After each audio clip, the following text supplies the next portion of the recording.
Praise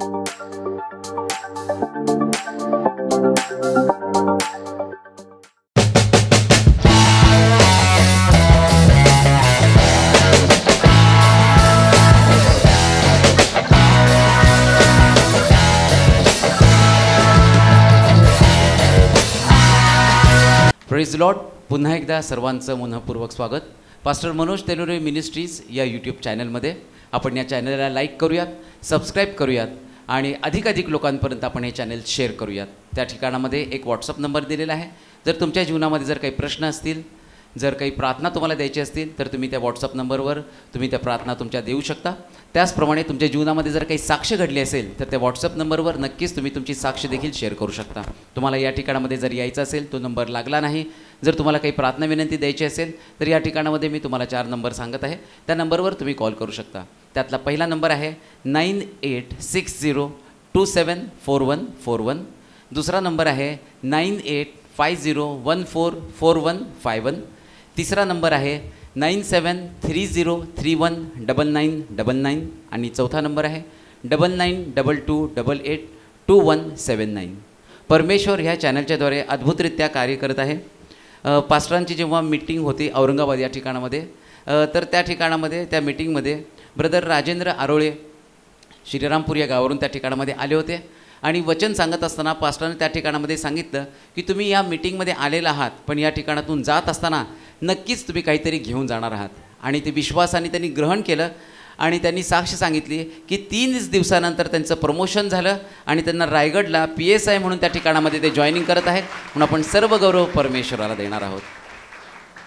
एका ब्रदरने साक्ष सांगितली की त्यांची पत्नी सीमा सॅमसन पवार 12-13 वर्षापासून गर्भाच्या पिशवीच्या आजाराने ते त्रस्त होत्या. त्यांनी सांगितलं की 25 डॉक्टर त्यांनी बदलले, पण कुठलाही परिणाम त्या ठिकाणामध्ये होत नव्हता. सगळेजण त्यांना ऑपरेशन सांगत होते आणि त्यांनी त्यांना एकदा MJE हॉस्पिटलमध्ये ॲडमिट देखील केलं ऑपरेशनसाठी. पण त्यांची पत्नी ऑपरेशनला इतकी घाबरत होती की त्यांनी सांगितलं 3 वेळा ऑपरेशन ठरलं, पण 3ही वेळेस ऑपरेशन त्यांचं कॅन्सल झालं. आणि मग त्या परिस्थितीमध्ये 10 दिवसानंतर डॉक्टरांनी सांगितलं की तुम्ही घरी जावा. आणि घरी जात असताना त्यांनी सांगितलं की आता एक नवीन प्रश्न उद्भवला आहे, त्या गर्भाशयामध्ये एक मोठी गाठ आहे, तर आपण आधी त्या गाठीचं निदान करूयात आणि मग त्यानंतर पुढे ठरवूयात काय करायचं. आणि त्या परिस्थितीमध्ये ते नवरा बायको घरी आले आणि घरी आल्यानंतर अशा निराश परिस्थितीमध्ये त्यांना अद्भुतरित्या परमेश्वराचं वचन मिळालं. त्यांना यूट्यूब चॅनलच्याद्वारे पास्टर जे वचन सांगतात ते वचन त्यांच्यापर्यंत गेलं आणि त्या वचनाने त्यांचं जे जीवन होतं ते बदललं. त्यांचा विश्वास वाढला आणि त्यांनी ठरवलं विश्वासाप्रमाणे की आपण काय करूयात, आता ऑपरेशनसाठी आपण जाऊयात. वर्ष झालं आणि त्यांनी पास्टरांना सांगितलं की पास्टर आमच्यासाठी प्रार्थना करा. पास्टरांनी त्या बहिणीसाठी प्रार्थना केली. 1 वर्षानंतर ते दवाखान्यामध्ये गेले आणि दवाखान्यामध्ये गेल्यानंतर डॉक्टरांनी त्यांना सांगितलं की त्या ठिकाणी आपल्याला आधी पुन्हा एकदा सोनोग्राफी करावं लागेल. आणि त्यांनी सोनोग्राफी केली आणि सोनोग्राफी केल्यानंतर डॉक्टर देखील आश्चर्यचकित झाले की जी गाठ होती ती गाठ अद्भुतरित्या त्या ठिकाणातून नाहीशी झाली होती. त्या बहिणीला पूर्ण आरोग्य मिळालं. म्हणून आपण सर्व गौरव परमेश्वराला देणार आहोत. त्याचप्रमाणे एक मुलगा होता जो 2 वर्षापासून निराशेच्या गर्तेमध्ये गेला होता आणि 2 वर्ष त्याचं जीवन म्हणजे नॉर्मल मनुष्यासारखं नव्हतं. त्याचं जीवन अक्षरशः वेड्यासारखं झालं होतं. तो झोपत नव्हता, जेवत नव्हता आणि कुठल्याच घरातलं कुठल्या कामामध्ये तो भाग घेत नव्हता, काम करत नव्हता आणि एखादा वेडा जसा फिरावा तसा तो त्या परिस्थितीमध्ये त्याचं जीवन झालं होतं. आणि त्या ठिकाणामध्ये एक रिक्षावाले ब्रदर आहेत, ते वचन ऐकतात, पास्टरचे वचन सांगतात यूट्यूबच्याद्वारे, ते वचन ते ऐकतात आणि ते रिक्षावाले जे ब्रदर आहेत त्या भावाच्या घरी गेले. त्यांनी सांगितलं की तू हे वचन ऐकत जा. पण सुरुवातीला त्या मनस्थितीमध्ये तो नव्हता. तो त्या ठिकाणामध्ये त्यांनी त्याला ते वचन लावून दिलं. ते रोज त्याच्या घरामध्ये ते वचन लावत होते. त्याच्या घरच्यांनी देखील त्याला मदत केली आणि थोड्या दिवसांनी त्याला ते वचन ऐकायची सवय झाली आणि 2 महिने तो ते वचन कंटिन्यूस ऐकायला लागला. आणि ते रिक्षावाल्या ब्रदरनी त्यांनी साक्ष सांगितली की परमेश्वराने अद्भुत कार्य केलं आणि 2 महिने झाले ते वचन ऐकून त्या व्यक्तीचं जीवन पूर्णपणे नॉर्मल झालेलं आहे. ते आता व्यवस्थित झोपत आहेत, व्यवस्थित जेवत आहेत आणि आता त्यांचं जीवन पूर्ण नॉर्मल झालं. म्हणून आपण सर्व गौरव परमेश्वराला देणार आहोत. आज आपल्यामध्ये सिस्टर मनीषा नांदेडवरून आलेले आहेत, ते पुढे येतील. परमेश्वराच्या नावाला धन्यवाद देऊयात. परमेश्वर म्हणतो, तुझं माझ्या मंदिरामध्ये येणं व्यर्थ जाणार नाही. तू येशील तेव्हा आशीर्वादित होशील आणि जाशील तेव्हा देखील आशीर्वादित होतील. 15 दिवसापूर्वी सिस्टर मनीषा या ठिकाणामध्ये शिल्हो पेंटिकॉस्टल चर्च सोलापूर या ठिकाणामध्ये आल्या होत्या आणि या ठिकाणातून त्यांच्या घरी जात असताना तुळजापूरचा जो घाट आहे त्या घाटातून जात असताना त्यांच्या बसला अचानक प्रॉब्लेम आला आणि ड्रायव्हरचा ताबा त्याच्यावरचा सुटला आणि ती बस आपोआप मागं खाली यायला लागली आणि त्या बसमध्ये या होत्या आणि त्यांनी परमेश्वराचा धावा केला. त्यांनी म्हटलं, परमेश्वरा मला माहीत नाही, पण येशू तुझ्या हातामध्ये मी सगळं काही सोपवते. आणि अद्भुतरित्या परमेश्वराने त्या ठिकाणामध्ये कार्य केलं. मोठा ॲक्सिडेंट जो होणार होता तो परमेश्वराने, ही बहीण त्या बसमध्ये होती म्हणून ते परमेश्वराने तो ॲक्सिडेंट होऊ दिला नाही. अद्भुतरित्या ती बस त्या ठिकाणामध्ये थांबली आणि त्यांना दुसऱ्या बसमध्ये परमेश्वराने पाठवून दिलं. आणि एवढंच नाही, जे परमेश्वरावर भाव ठेवून या ठिकाणामध्ये येतात, परमेश्वर त्यांना रिकाम्या हाताने जाऊ देत नाही. त्यांची इच्छा होती की सुवार्तेसाठी एक गाडी त्यांना पाहिजे होती आणि ती जाताना त्यांनी या ठिकाणातून पास्टरांकडून प्रार्थना करून गेली होती. आणि आज बहीण या ठिकाणामध्ये मंदिरामध्ये आलेली आहे आणि एक साक्ष, अजून एक साक्ष ते घेऊन आलेली आहेत की परमेश्वराने अद्भुतरित्या एक नवीन गाडी त्यांना दिली म्हणून आपण सर्व गौरव परमेश्वराला देणार आहोत. सांगत असताना आपण जोरदार टाळ्यांनी स्वागत करूयात पास्टर मनोज तेलोर यांचं. मध्ये आपल्या सर्वांचं स्वागत करतो, प्रभूला महिमा देतो. दुरून लांबून लांबून आपण या ठिकाणामध्ये देवाचं वचन ऐकण्यासाठी आलेला आहात. परंतु इथं जे जे लोक आलेत, जे देवाच्या मंदिरामध्ये सहभागी झालेत, अशा प्रत्येक व्यक्तीला देवानं आशीर्वादानं भरलेलं आहे. असं घडलं नाही की तो व्यक्ती आला रिकामा गेला. मागच्या आठवड्यामध्येच कधी कधी चर्चचं बांधकाम जसं पुढं सरकतं त्यानंतर जे पटपट पटपट पैसे संपायला लागतात. आठवड्याला जवळजवळ 1.25 लाख, 1 लाख, 1.5 लाख अशी रक्कम द्यावी लागते. आणि मग ते जसं ते मशीन असतं याच्यामध्ये, कुठं हॉस्पिटलमध्ये नाही का, नाडीचे ठोके, हृदयाचे ठोके चेक करायचं. मग ते नोटा पळायला लागल्यावर मग असं वाटतं की अजून लई मोठं काम आहे, कसं राहायचं. परंतु देव त्याच्या कामाचं स्वरूप आणि त्याची कार्य करण्याची पद्धत बरोबर अंमलामध्ये आणत असतो. आणि जस माणसाचा विश्वास थोडासा डगमगतो किंवा कमी पडतो. माझा कमी पडत नाही बरं का. उगत तुम्ही म्हणाल पास्टर घाबरले काय, मी आज तर स्वप्न याच्यापेक्षा मोठं बांधायचं, हे तर काहीच नाही. परंतु साक्षीच्या रूपाने मी तुम्हाला सांगतो. आणि मग दर आठवड्याला 1.25 लाख, 1.5 लाख, 1.25 लाख, 1.5 लाख असं ते पेमेंट चालल्यावर मी म्हटलं, अरे अजून आपलं खुर्च्या आहेत, इंटिरियर आहे, फरशा आहेत, रंग आहे, साऊंड सिस्टम आहे. आणि पहिले नव्हती पळत, पण आता पटपट पळायला लागली रक्कम. आणि प्रश्न पडला की करायचं काय, पुढं कसं जाणार. मग मागच्या आठवड्यामध्ये एक त्या पोलिसांचा फोन आला. बाळकसाहेब, मिसेस डिलिव्हरी वॉर्डमध्ये तिला घेऊन गेलेले आहेत आणि मी तुम्हाला विनंती करते, डॉक्टरनी सांगितलं, मी पैसे पण भरले तिचं सीझर करण्यासाठी. 2 गोष्टीसाठी प्रार्थना करा. एक तर मला मुलगा व्हावा, दुसरी गोष्ट तिची डिलिव्हरी नॉर्मल व्हावी. मग मी चर्चला 50,000 देणार.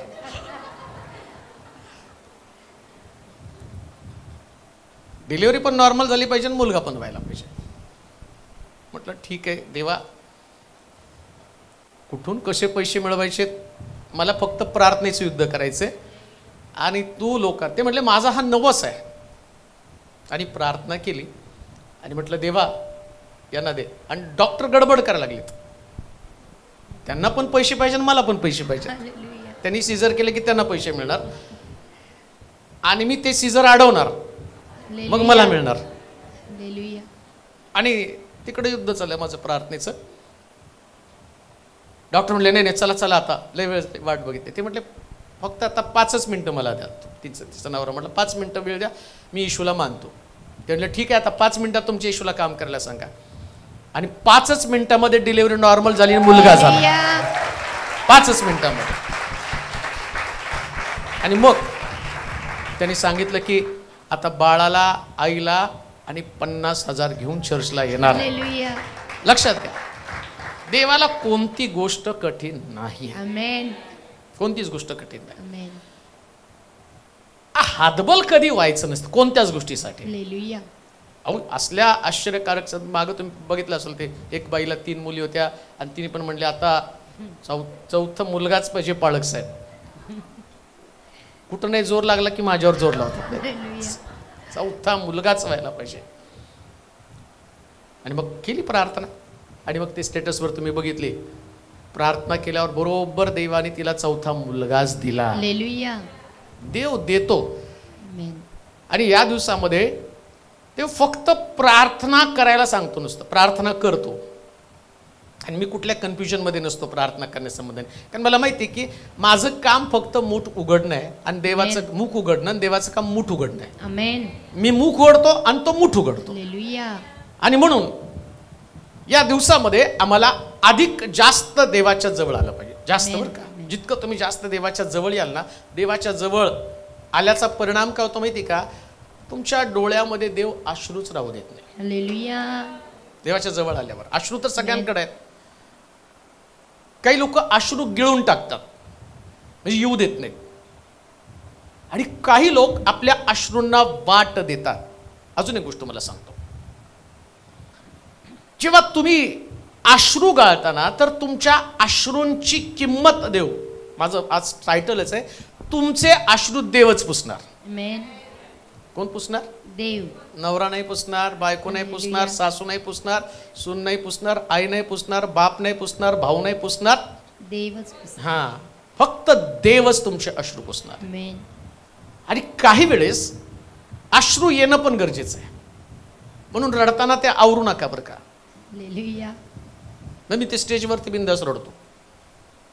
आणि मला माहिती की ज्यावेळेस काही अश्रू लोकांना दिसतील तर लोकांचं तारण होईल. आणि होतं तारण. मला परवा कोणीतरी म्हटलं, तुमची तळमळ आहे, ज्या पद्धतीने तुम्ही रडून रडून लोकांना देवाचं वचन सांगता, आम्हाला लाज वाटते, आम्ही का बदलत नाही, आणि त्यामुळं आम्ही आमचं जीवन बदलून टाकत आहे. अश्रू असं समजू नका की तुम्ही रडत आहात आणि तुम्हाला पाहणारं जगामध्ये कोणी नाही. असं लिहिलं शास्त्रामध्ये, मी तुझे अश्रू बुदल्यामध्ये साठवून ठेवेल. बुदल्यामध्ये बरं का, बाटलीमध्ये. आता बाटलीमध्ये तो साठवतो त्याचं कारण काय? तुम्ही किती रडला, काय करतो देव? मेजरमेंट असते, बाटली असते. कोण रडलंच नाही, मिळणार कसं? शेवटी देव तो देव आहे. तुम्हाला आता बघा, सगळ्या गोष्टी तुम्हाला देवानं दिलेल्या आहेत. डोळे दिलेत कशासाठी? पाहायसाठी आणि अश्रू गाळायसाठी, तोंड खायसाठी आहे. तोंड खायसाठी की नाही? समजा मी तोंड बंदच ठेवलं, ते वाजवायचं तोंड वेगळं, पण मुख्य त्याचा भाग कशासाठी? खायसाठी. खायसाठी आहे. डोळे पाहायसाठी आणि तुमच्या भावना त्याच्याद्वारे व्यक्त करणे. अश्रूंचे पण 2 प्रकार आहेत, एक दुःखाचे अश्रू, एक आनंदाचे अश्रू. आनंदाचे अश्रू येतात, कधी कधी खूप आनंद झाल्यावर पण डोळ्यातनं अश्रू वाहू लागतात. दोन्ही पण चांगलं आहे. देवाला तुमचं दुःख पण दिसलं पाहिजे, आनंद पण दिसला पाहिजे, दोन्ही गोष्टी दिसल्या पाहिजे. मला वाटतं एक वचन वाचा, उत्पत्तीचं पुस्तक 21वा अध्याय 12 ते 19 पर्यंतची वचन वाचूया. देवच तुमचे अश्रू पुसणार. टायटलच तुमचं आहे, तुमचे अश्रू देवच पुसणार. तेव्हा देव अब्रामास म्हणाला, हा मुलगा व तुझी दासी यांच्या संबंधानं तू वाईट वाटून घेऊ नकोस. सारा तुला जे काही सांगते ते सगळं ऐक. कारण तुझ्या वंशाचे नाव इसाकच चालवणार. या दासीच्या मुलापासूनही मी एक राष्ट्र निर्माण करीन, कारण तो तुझे बीज आहे. नंतर अब्रामानं मोठ्या पहाटेस उठून भाकरी व पाण्याची मसक आणून हगारेच्या खांद्यावर ठेवली आणि तिचा मुलगा तिच्या हवाली करून तिला रवाना केले. ती निघून बैरशेबाच्या रानात भटकत राहिली. मस्केतील पाणी संपल्यावर तिने त्या मुलाला एका झुडपाखाली टाकले. आणि ती बाणाच्या टप्प्या इतकी दूर जाऊन त्याच्या समोर बसली. कारण ती म्हणाली, कारण ती म्हणाले, आपण आपल्या मुलाचा मृत्यू पाहू नये. आणि ती त्याच्या समोर बसून हंबरडा फोडून रडू लागली. देवानं मुलाची वाणी ऐकली व देवाच्या दूतानं आकाशातून हाक मारून हगारेला म्हटले, हगारे तू कष्टी का भिवू नको, कारण मुलगा आहे. तेथून देवाने त्याची वाणी ऐकली आहे.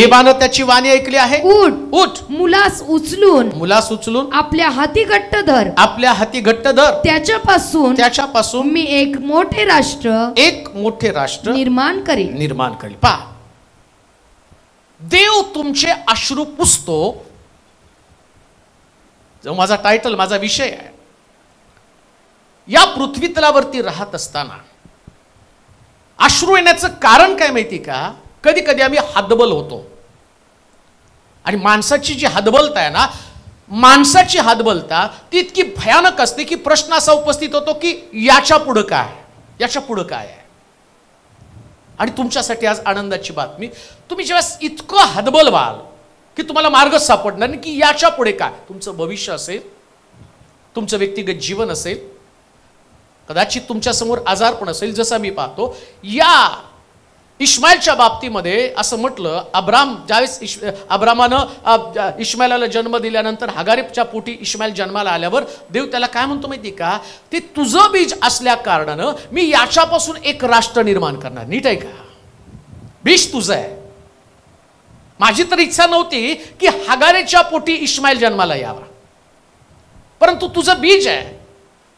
या सारेनं केलेला घोटाळा, तिनं या इश्माईलाला जन्माला घातलं. बरं, इश्माईल तुझं बीज असल्या कारणानं आता मला इश्माईलाला असं नाही सोडून देता येणार. ऐका बरं का, काही तुमच्या चुका ज्या आहेत ना, कदाचित काही चुका भाग पाडण्यासाठी परिस्थिती तशी निर्माण झाली असेल. काही चुका होण्यासाठी तशी परिस्थिती निर्माण होती. कोणत्याच माणसाला जगामध्ये चुकावं असं वाटत नाही, कारण चुका करणाऱ्या व्यक्तीच्या जीवनामध्ये आशीर्वाद निघून जातात. आपण कोणती पण चूक केली ना, मी या दिवसात देवाने इतके भारी भारी संदेश मला दिलेत. मी एक संदेश आता गेल्या आठवड्यात बोलता सिस्टर मंगला घोडके मी बोलत होतो त्यावेळेस एक सब्जेक्ट आमच्याकडे निघाला आणि त्याच्यामध्ये ते म्हटलं की तो डॅनियल राज ते असं काही शिक्षण द्यायला लागला की सगळं जुना करार एक्सपायर झाला, एक्सपायरी डेट आली, त्याला टाकून द्या, अमकं द्या, तमकं द्या. आणि ते म्हटल्यावर मी वर गेलो आणि गेल्याबरोबर देवाला विचारायला लागलो की हे सगळं संपलंय का? तेवढ्यात नवीन एक संदेश मला देवाने दिला की तो एक्सपायर नाही झाला. आता मला तो आज द्यायचा होता, पण मी सांगितलं ना, स्टेजवर चढल्यावर जे घुसल ते घुसतं डोक्यात की नाही, हे लोकांची गरज आहे. माहित नाही आज देव कुणाची अश्रू पुसणार आहे, परंतु प्रत्येक संदेश तुम्हाला देवाच्या जवळ नेत असतो. आणि देवाच्या स्वभावाची ओळख आणि तुमच्या स्वभावाचं रूपांतर देवाच्या स्वभावाबरोबर करून टाकतो. तुम्ही आता पहा, इथं अब्राम, तो हगारेला जरी त्यानं इश्माईल जन्माला घातला, पण तो अब्रामाचा आहे. आता अब्राम त्याची भावनिक आणि मानसिक स्थिती जर तुम्ही बघितली तर त्याला असं वाटतं की ते माझंच मूल आहे ना, मी त्याला कसं घराबाहेर काढणार आहे. पण देवाची इच्छा होती की इश्माईल आणि इसाक दोघं एकत्र राहू नये. ऐका बरं का, इश्माईल आणि इसाक दोघं एकत्र नाही पाहिजे. इश्माईल म्हणजे दैहिकता आहे आणि इसाक जो आहे ते आत्मिक किंवा स्पिरिच्युअल जीवन आहे. स्पिरिच्युअल जीवन दोघं एकत्र नाही राहू शकत. परंतु कधी कधी दैहिकतेचा शाप आमच्यामध्ये येतो की आम्ही आमची, म्हणजे अब्रामानं दैहिक जीवन नाही, अब्रामाला नव्हती गरज हगारीची. अब्रामाच्या मनात नव्हतंच की हगार आणि माझी पत्नी असावी किंवा हगारीपासून मुलगा जन्माला. तो त्याच्या पत्नीला विश्वासू होता. अब्राम जो आहे तो सारेला फेथफुल होता, विश्वासू होता. सारेमध्ये त्याच्यामध्ये कधी तणाव नव्हता. परंतु सारेनं काय केलं, त्या हगारेला अब्रामाच्या स्वाधीन केलं. आता जाता जाता अजून एक गोष्ट तुम्हाला सांगतो. मला एका मीटिंगमध्ये एक प्रश्न विचारला. लोक कशा पद्धतीने विचार करतात आणि ते बरोबर त्या, मला वाटतं नसरापूरच्या कॅम्पमध्ये एक सिस्टर आल्या आणि त्यांनी सांगितलं, काय हो, देवाच्या वचनामध्ये असं लिहिलंय की एका पुरुषानं एकच बायको केली पाहिजे. मग अब्रामाकडं समजा त्याची पत्नी नसेल किंवा त्याची पत्नी मेली असेल तर त्याला बायको करण्याचा अधिकार आहे. मग अब्रामाला पत्नी असताना त्यानं हगारीशी कसं काय लग्न केलं? त्यांनी प्रश्न मला विचारला तो.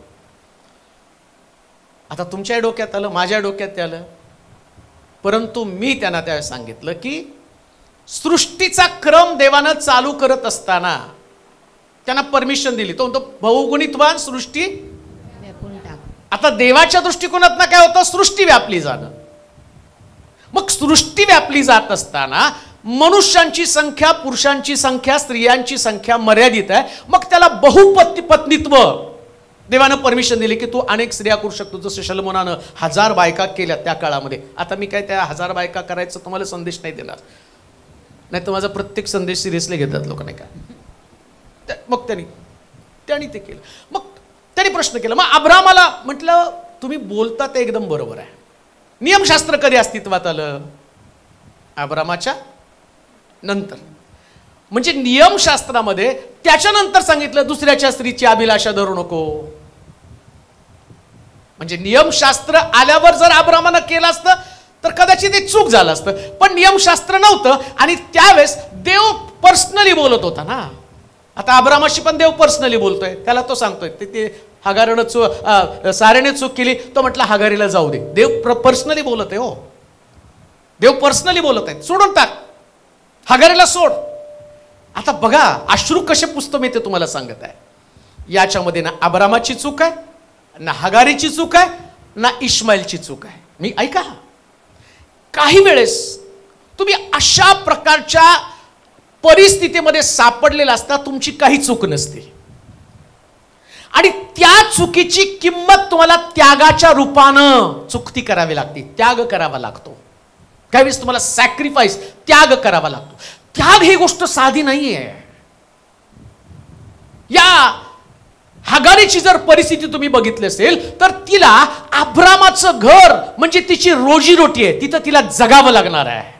आपल्या मुलाला वाचवण्यासाठी त्याची भाकर आणि त्याची सगळी तरतूद त्या घरामध्ये. आणि तिकडं या सारेशी देव बोलतो आणि सारेच्या अंतःकरणामध्ये विचार येतात, तिच्या डोक्यामध्ये विचार येतात की इश्माईल इथं राहायला नाही पाहिजे. आणि इकडं या भावनिक युद्धामध्ये अब्राम तिथं उभं राहतो. त्यास परमेश्वर त्याला काय म्हणतोय ती का, सारा जे सांगते ते तू कर, सारा जे सांगते तू कर. आणि परिणाम काय झाला माहिती का, इकडं कोणत्याही प्रकारची चूक नसताना हगारेला इश्माईलाला घेऊन रानामध्ये जावं लागतं, चूक नसताना. एक गोष्ट ध्यानात ठेवा, जास्त तुम्ही जगामध्ये काही चुका न करता तुमच्या डोळ्यामध्ये अश्रू असतात. नीट ऐका मी काय बोलतो, स्टेटमेंट काय बोलतो ते तुम्ही ऐका. इकडं या इश्माईलाला त्याची पण चूक नाही आणि ती हगार इश्माईलाला झुडपाखाली टाकते आणि रडत बसते. इश्माईल त्याचं रडणं काय होतं, हे देवा माझी चूक काय आहे की या झाडाखाली माझी आई मला मरायला टाकून गेलेली आहे. अशीच परिस्थिती तुमची असेल. काही वेळेस अशा प्रकारचं वातावरण तुम्हाला लोक सोडून देतील, झाडाखाली टाकतील. एकाकी कोणी तुमचं आधार नसेल, कोणी तुमचं मदतगार नसेल, पण त्यावेळेस तुम्ही रडत असताना परमेश्वर तुमचे अश्रू पुसतो. आणि नुसते अश्रू पुसत नाही तर शास्त्र सांगतं, अब्रामाला देव म्हटला त्या घराबाहेर काढताना देवाचं, आता मला सगळं वाचत नाही दाखवायचं त्याच्यात असलं, अब्रामाला म्हटला जाऊ दे, याच्यापासून मी एक राष्ट्र निर्माण करणार आहे. जाऊ दे, याच्यापासून एक राष्ट्र निर्माण करणार आहे. एक गोष्ट ध्यानात ठेवा, काही वेळेस काही ठिकाणातनं परमेश्वर तुम्हाला घालवतो तुम्हाला आणि तिथून बाहेर काढतो. कशासाठी बाहेर काढतो माहिती का, कारण तुमच्यामध्ये राष्ट्राचे आशीर्वाद लपलेले असतात म्हणून परमेश्वर तुम्हाला बाहेर काढतो. आता मला विचार करा, मी पुण्यात होतो, पुण्यातनं मला सोलापूरमध्ये पाठवलं, बाहेर आलो, तिकडून बाहेर आलो. समजा मी पुण्यातच बसलो असतो तर ढुमकं वाजवत नाही तर ते काहीतरी खंजिरी वाजवत बसलो असतो. लय झालं असतं तर क्वायरमध्ये येऊन उड्या मारून मारून तुमच्या समोर गाणे गायले असते. आता इथं तर मी गात पण नव्हतो, इथं तुमच्या चर्चमध्ये आल्यावर मी गायला तर लागलो, मला कळलं मला आवाज तर आहे, नाही तर मला माहित पण नव्हतं मला आवाज आहे का मला गाता येतं. आणि देवाची स्तुती असो त्या युथ मधल्या पोरांनी ज्यांनी पळ काढला ते काढल्यामुळं मला तरी गाता आलं की जेणेकरून देवाचा आवाज मला आहे. म्हणून लक्षात ठेवा, जे बाहेर जातं त्याच्यातनं एक नवीन येतं. नवीन येतं. कधी कधी परमेश्वर तुम्हाला तिथून काढतो. कशासाठी काढतो? पण निघाल्याबद्दल तुम्ही रडा की प्रभू मला, आता ती हगार जी ती रडत आहे, मला अब्रामाच्या घरातनं बाहेर काढलं, अब्रामाच्या घरातनं बाहेर काढलं. कदाचित तिच्या अंतःकरणामध्ये असेल, माझी चूक नव्हती, मी म्हटलं नव्हतं सारेला की आणि मला तुझ्या पतीबरोबर आणि त्या अब्रामाबरोबर माझं लग्न लावून दे, परंतु त्या सारीने ते करून दिलेले आहे. आणि आता अशा परिस्थितीमध्ये हगार रडत आहे आणि परमेश्वर तिला सांगतो. मला वाटतं ते वचन वाचा बरं. हा, तेव्हा देव अब्रामास म्हणाला, हा मुलगा व तुझी दासी यांच्या संबंधी तू वाईट वाटून घेऊ नको. सारा तुला जे काही सांगते, जे काही सांगेल ते सगळे ऐक, सगळे ऐक. कारण तुझ्या वंशाचे नाव इसाकच चालवणार. इसाकच चालवणार. या दासीच्या मुलापासूनही मी एक राष्ट्र निर्माण करील. आता परमेश्वर ज्यास तुम्हाला त्याग करायला सांगतो ना, त्या त्यागामध्ये सुद्धा आशीर्वाद असतो. आमेन. अब्राम पण रडत असेल नाही का? कोणता बाप नाही असं की नाही मुलगा चाललाय तो. अहो, दत्तक घेतल्यासाठी रडतात. हे तर त्याचं स्वतःचं पोरग आहे आणि त्या मुलाला त्यांनी घराबाहेर काढलं. त्यास अब्राम रडत आहे, पण देव काय त्याच्या संबंधानं बोलत आहे, वाईट वाटून घेऊ नको. आता तुम्हाला जी गोष्ट सांगणार आहे, अश्रूची ताकद मी तुम्हाला. अब्राम फक्त भावनिक आहे, इमोशनल आहे. कदाचित त्यानं त्याचा चेहरा सुकवला असेल. तो रडला नाही असं लिहिलंय ते बरं का, रडला म्हणून नाही उल्लेख आहे त्याचा. तो फक्त चेहरा सुकवल्यावर त्या ठिकाणी देवानं पाहिला. एक गोष्ट ध्यानात ठेवा, देव सगळ्यांचे चेहरे पाहतो. हालेलुया. अर्पण करताना कायनाचा चेहरा उतरला म्हणून लिहिलं का नाही? म्हणजे देवानं चेहरा पाहिला. आता अब्रामाशी देव काय असंच बोलला का? चेहरा पाहिला त्यानं. आणि चेहरा पाहिल्यावर म्हटलं वाईट वाटून घेऊ नको, ते तुझं बीज आहे, याच्यापासून मी एक राष्ट्र निर्माण करणार आहे. आता राष्ट्र, आता अब्रामाला असं वाटतं हा रानात मरणार आहे, पण त्याला ज्यावेळेस देव बोलला हा रानात मरणार नाही, याच्यापासून राष्ट्र निर्माण. अजून एक गोष्ट मी तुम्हाला सांगतो, तुम्हाला जर देवानं निवडलं, तुम्हाला जर देवानं वेगळं केलं, तर मरण्यासाठी निर्माण केलं नाही, राष्ट्राचे आशीर्वाद देवानं तुमच्यामध्ये ठेवले. काही नाही झालं तरी एक राष्ट्र तर बनणार आहात. गाणं मी गातो नाही का, कुछ न बन सका तो तेरा दीवाना बन गया. काहीच नाही बनलं तरी येडा तर बनेल प्रभूचा. काही नाही बनलं तर येडा तर बनेल. आणि आज आम्ही साक्ष ऐकली नाही का? मला त्या रिक्षावाल्याने सांगितलं, पळत साहेब एक साक्ष तुम्हाला सांगायची. म्हटलं काय बाबा? एक व्यक्ती म्हटला 2 वर्ष झालं वेडा झाला होता, पूर्ण वेडा. जेवत नव्हता, झोपत नव्हता, महिना झोपत नव्हता, जेवत नव्हता, 8-8, 10-10 दिवस, काहीच त्याला समजत नव्हतं. आणि मग मी तिथं गेलो. मग त्यांचा नातेवाईक होता रिक्षावाल्याचा, त्यांनी जाऊन सांगितलं काय नको रे एवढं बघ. त्याच्या घरच्यांना सांगितलेलं फक्त हे मोबाईलवरचं यूट्यूबचं वचन ऐकायला द्या. एकदा ऐकलं, 2दा ऐकलं. तो म्हटला त्याला ऐकायची सवय लागली, आणि जशी त्याला ऐकायची सवय लागली ना, तसं तसं त्याला शुद्धीवरती तो आला आणि नॉर्मल व्यक्ती बनला 2-3 महिन्यामध्ये. का? काही नाही म्हणलं तर देवासाठी जर वेड बनलं ना, तर देव अद्भुत रीतीने तुमचा वापर करून देतो. त्याग करा.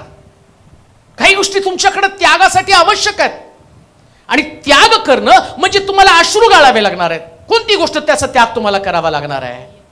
परिवाराचा त्याग करावा लागतो, कधी कधी नोकरीचा त्याग करावा लागतो, कधी सवयीचा त्याग करावा लागतो. काही गोष्टी तुम्हाला, आणि त्या तुमच्या देहाला आवडतात, ती तुमची गरज तुम्हाला वाटते. अब्रामाची गरज इश्माईल होता, 100% होता. अहो, त्याचं मन त्याच्यामध्ये जडलेलं होतं, त्याच्या इमोशन्स त्याच्यामध्ये आहेत, त्याच्या भावना त्याच्यामध्ये आहेत, आणि त्याला परमेश्वर म्हणतो बाहेर काढ. आता बाहेर जाताना ऐका, काही गोष्टी इमोशनशी देव तुमच्याशी बोलत असताना, ती इमोशन, त्या भावना, जिथं तुमचं मन जडलंय तिथून प्रभू तुम्हाला बाहेर काढत असताना लक्षात घ्या, तुम्ही आणि कुठल्याही प्रकारचे आढेवेढे न घेता सहजपणे ते बाहेर काढा. का? कारण त्या सहज बाहेर काढणाऱ्या गोष्टीमध्ये राष्ट्राचा आशीर्वाद आहे. राष्ट्राचा आशीर्वाद आहे.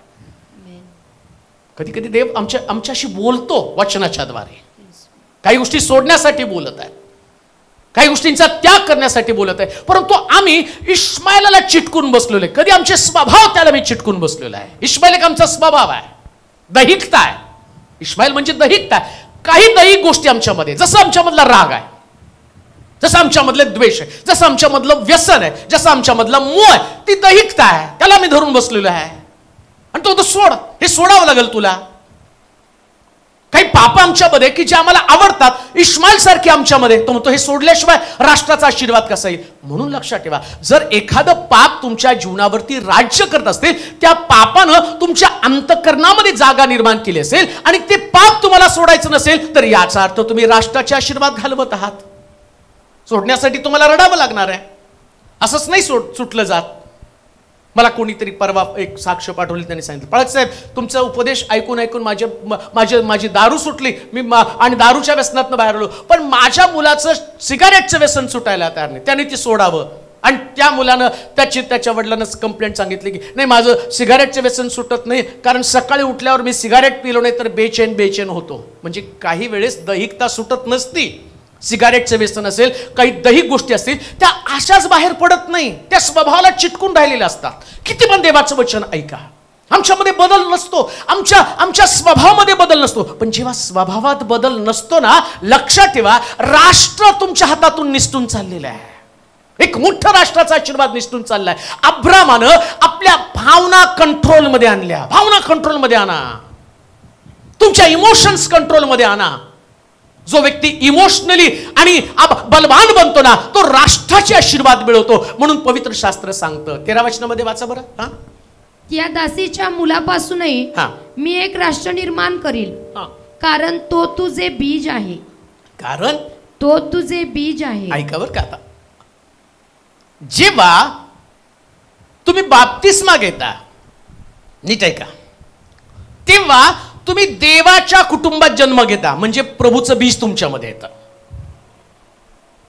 तुम्ही पूर्वी, आता इस्माईल ही दैहिकता आहे, तो तुम्ही सुद्धा पूर्वी पापाचे गुलाम होता. पापाचे स्वभाव तुमच्यामध्ये होते, दैहिकता तुमच्यामध्ये होती.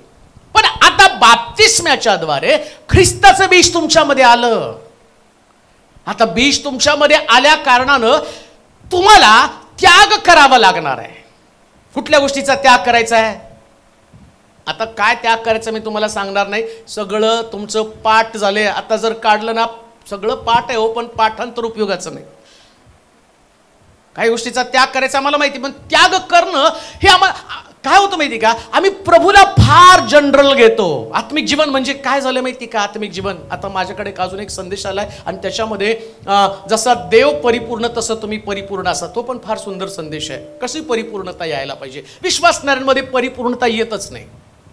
विश्वासणाऱ्याचं जीवन जे आहे ना, तो फक्त चर्च पुरता मर्यादित आहे. त्याचं आत्मिक जीवन, त्याचं स्पिरिच्युअल लाईफ जे आहे ना, ते फक्त चर्च पुरतं मर्यादित. 3 तास थिएटरमध्ये जसं 3 तासाचं पिक्चर असतो ना, तसं कित्येक लोकांचं आत्मिक जीवन 3 तासापुरतं मर्यादित. 3 तास आनंद, 3 तास प्रार्थना, 3 तास क्षमा, 3 तास सगळं 3 तास. त्या 3 तासात एकदा चर्चच्या बाहेर पडल्यानंतर शाळा सुटली, पाठी फुटली. आता ते तुम्ही ऐकाल. तसं दैहिक जीवनामध्ये कधी कधी प्रभू सांगतो हे सोड. काय सोड? काहीतरी तुमच्याकडे आहे आणि जे देवाचं वचन तुमच्याशी बोलत असतं पर्सनली. असं नाही की तुम्ही तिथं बसला आणि तुम्हाला देवाच्या वचनानं काही बोललंच नाही. आता कोणाला बोललं जात नाही माहितीये का? मेलेल्या मढ्याला. एक मेलेलं मढ आहे, त्याला मी गेलो ना उपदेश करायला लागलो, ब्रदर तंबाखू खायची नाही. तो बोल, आता मी उठून थोडी तंबाखू खाणार आहे. ब्रदर व्यभिचार करायचा नाही. तो बोल. म्हणजे किती पण भारी उपदेश त्या मृत व्यक्तीवरती प्रभाव टाकणार नाही. पुन्हा मी तुम्हाला सांगतो, जेव्हा देवाचं वचन तुमच्यावरती प्रभाव टाकत नाही, त्या अर्थ तुम्ही मृत झालेला आहात. आत्मिक जीवनामध्ये मृत आहात.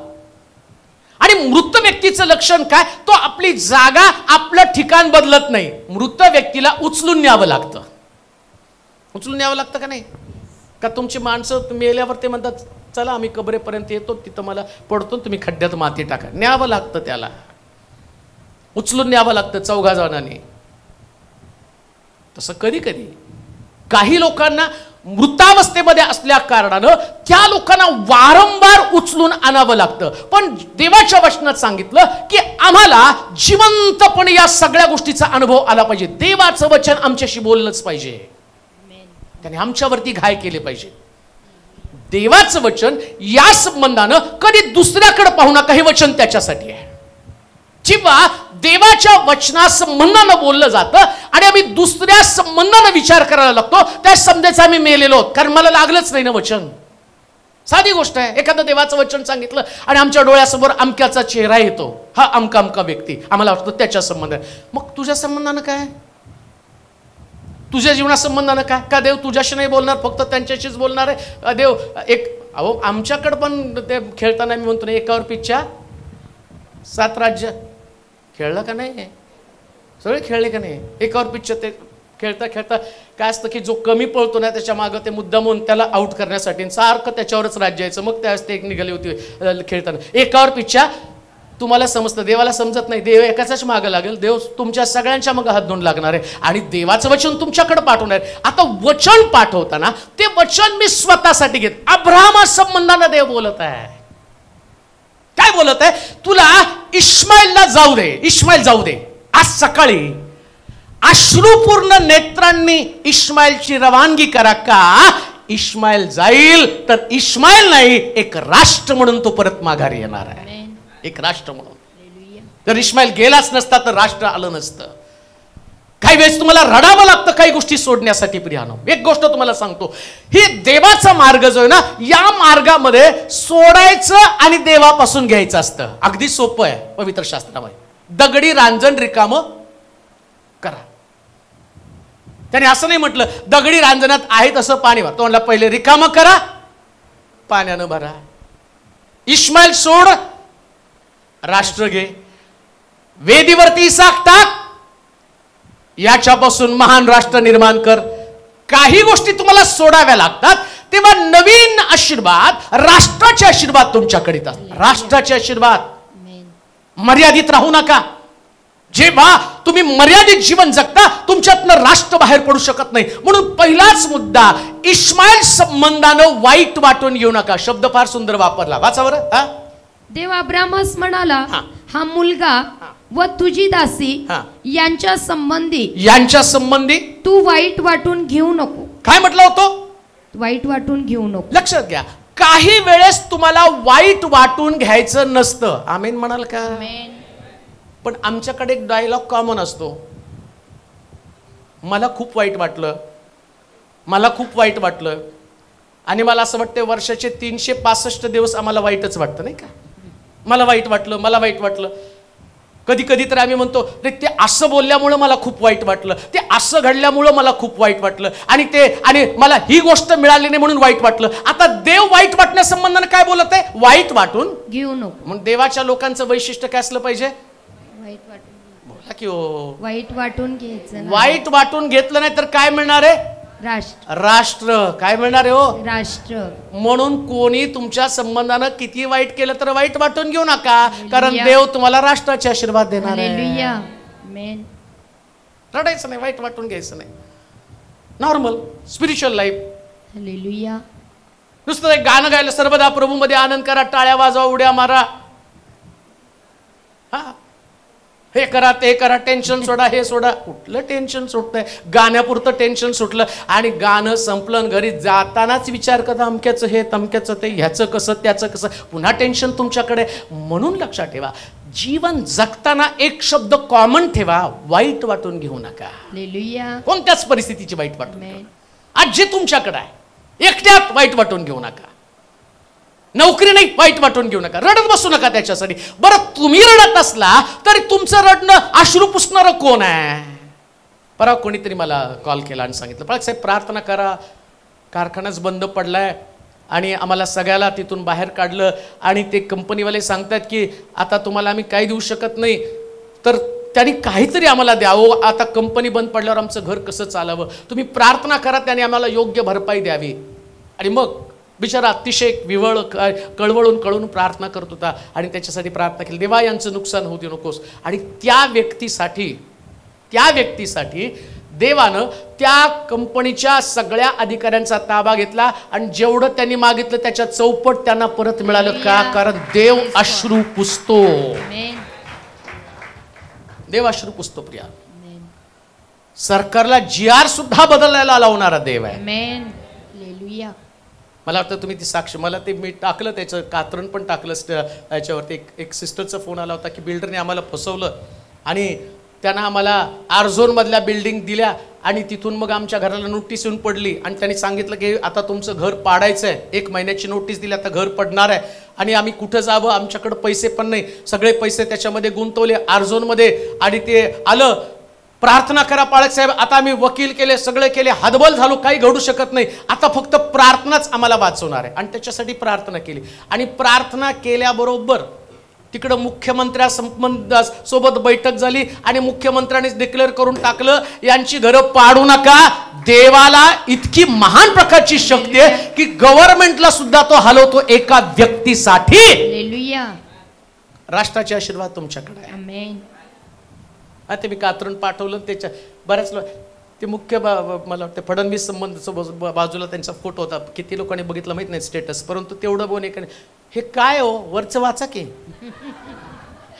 नुसतं पटपट पटपट पटपट वाचत बसायचं कशाचा कशाला संदर्भ. आणि आम्हाला सवय लंगडा चालला, ह्याला लेकूर झालं, त्याला लेकूर झालं, ते मुख्यमंत्री ते फडणवीस अमकं तमकं बघत नाही, आम्ही चित्र बघतो आणि सोडून देतो. एक गोष्ट लक्षात ठेवा, आमच्याकडे इतका अद्भुत देव आहे ना, तो सत्ताधाऱ्यांना सुद्धा चालवणारा परमेश्वर आहे आणि एका व्यक्तीचा विचार तो करतो. म्हणून लक्षात ठेवा, तुमचे अश्रू कधीच वाया जाणार नाही, कधी जाणार नाही तुमचे अश्रू वाया. पण बेफिकर देव सोड म्हटलं सोडून टाकायचं. चला वाईट वाटून घेऊ नको, नाही वाईट वाटून घे देवा, काय करायचंय हगारेच्या, आता वाईट वाटत नाही म्हटलं, वाईट वाटून घेऊ नको म्हटलं. अब्राम पण सकाळी उठला, मस्केमध्ये पाणी भरलं, भाकरी थापायला सारेला म्हटलं उठ भाकरी दे, तिला जायचंय, भाकर दिली, जा म्हटलं रानामध्ये.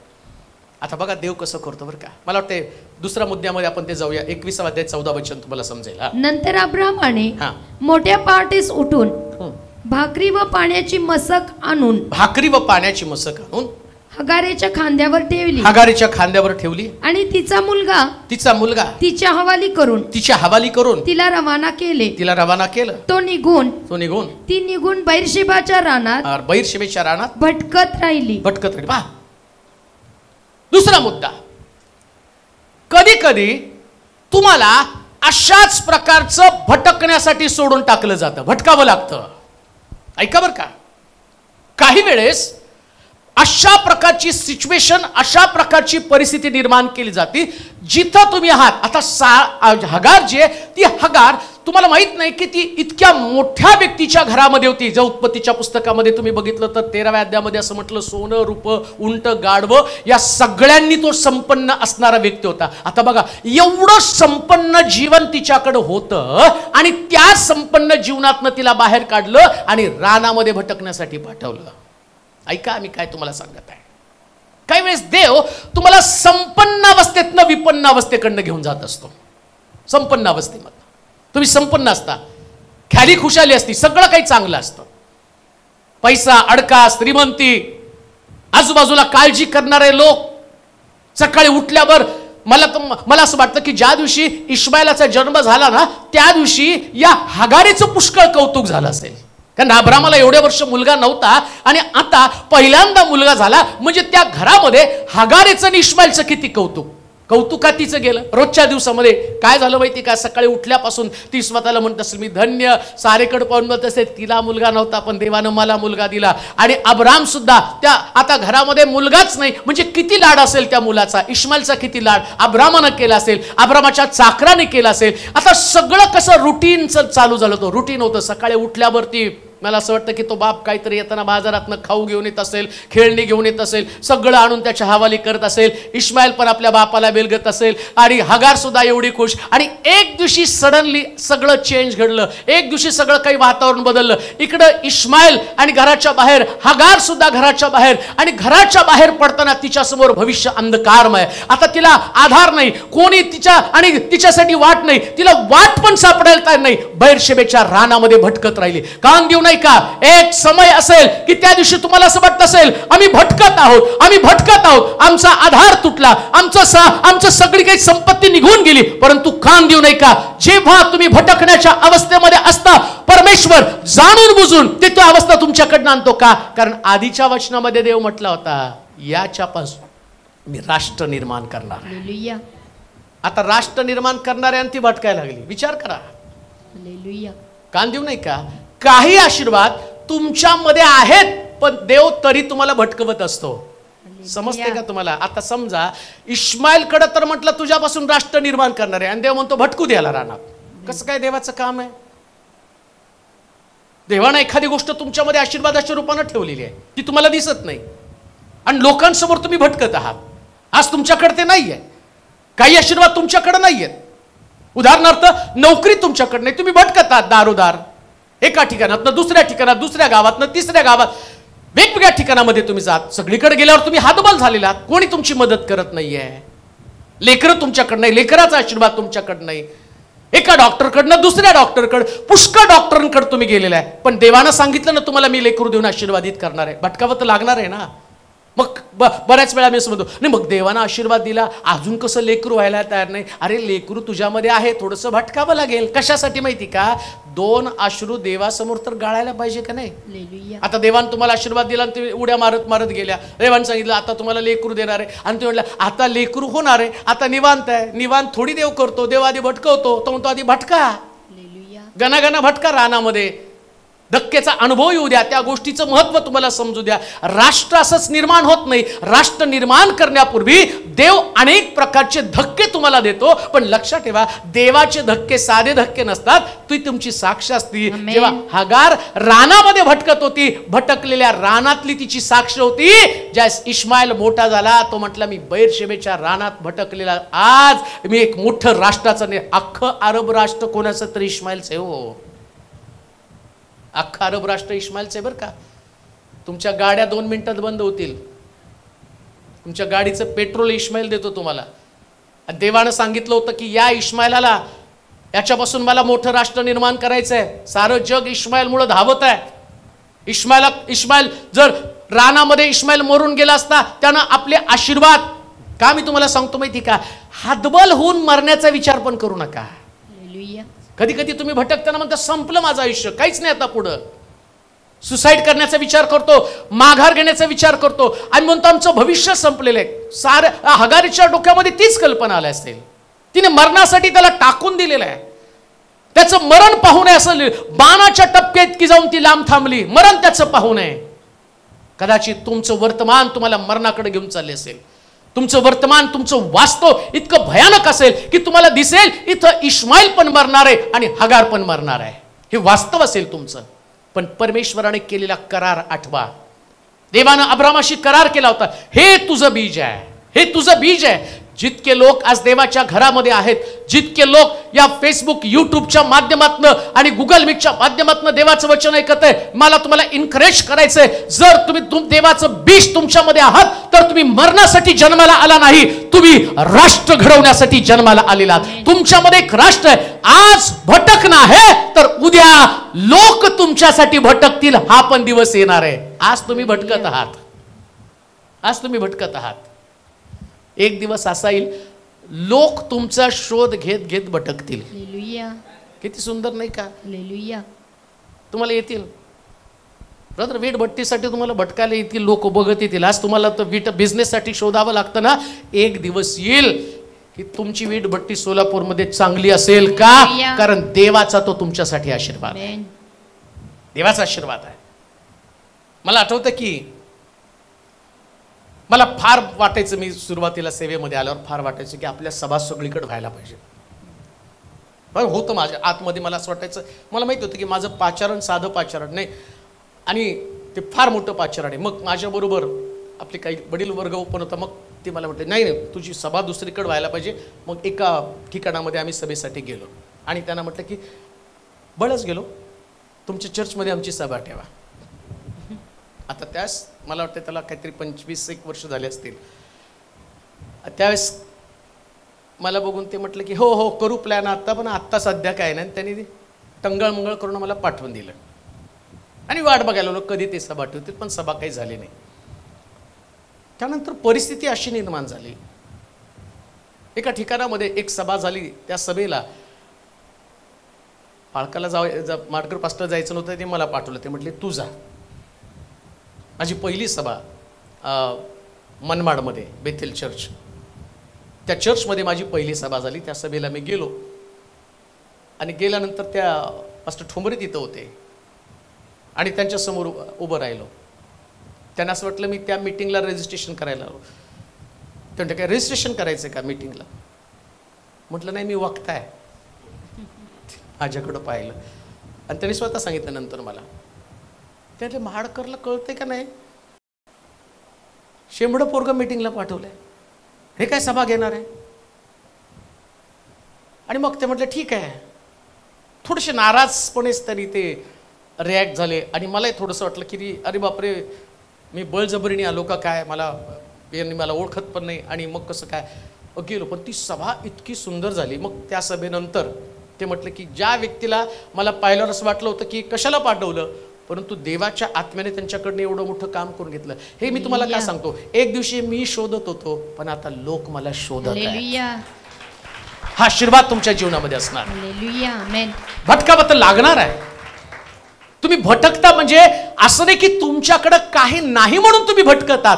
प्रभू तुम्हाला आशीर्वाद देण्याच्या अगोदर भटकवतो आणि भटकवत असताना तुमच्या डोळ्यात अश्रू आहेत म्हणून अश्रू घेऊन घेऊन भटकत राहा. अश्रू असू द्या डोळ्यामध्ये, भटका.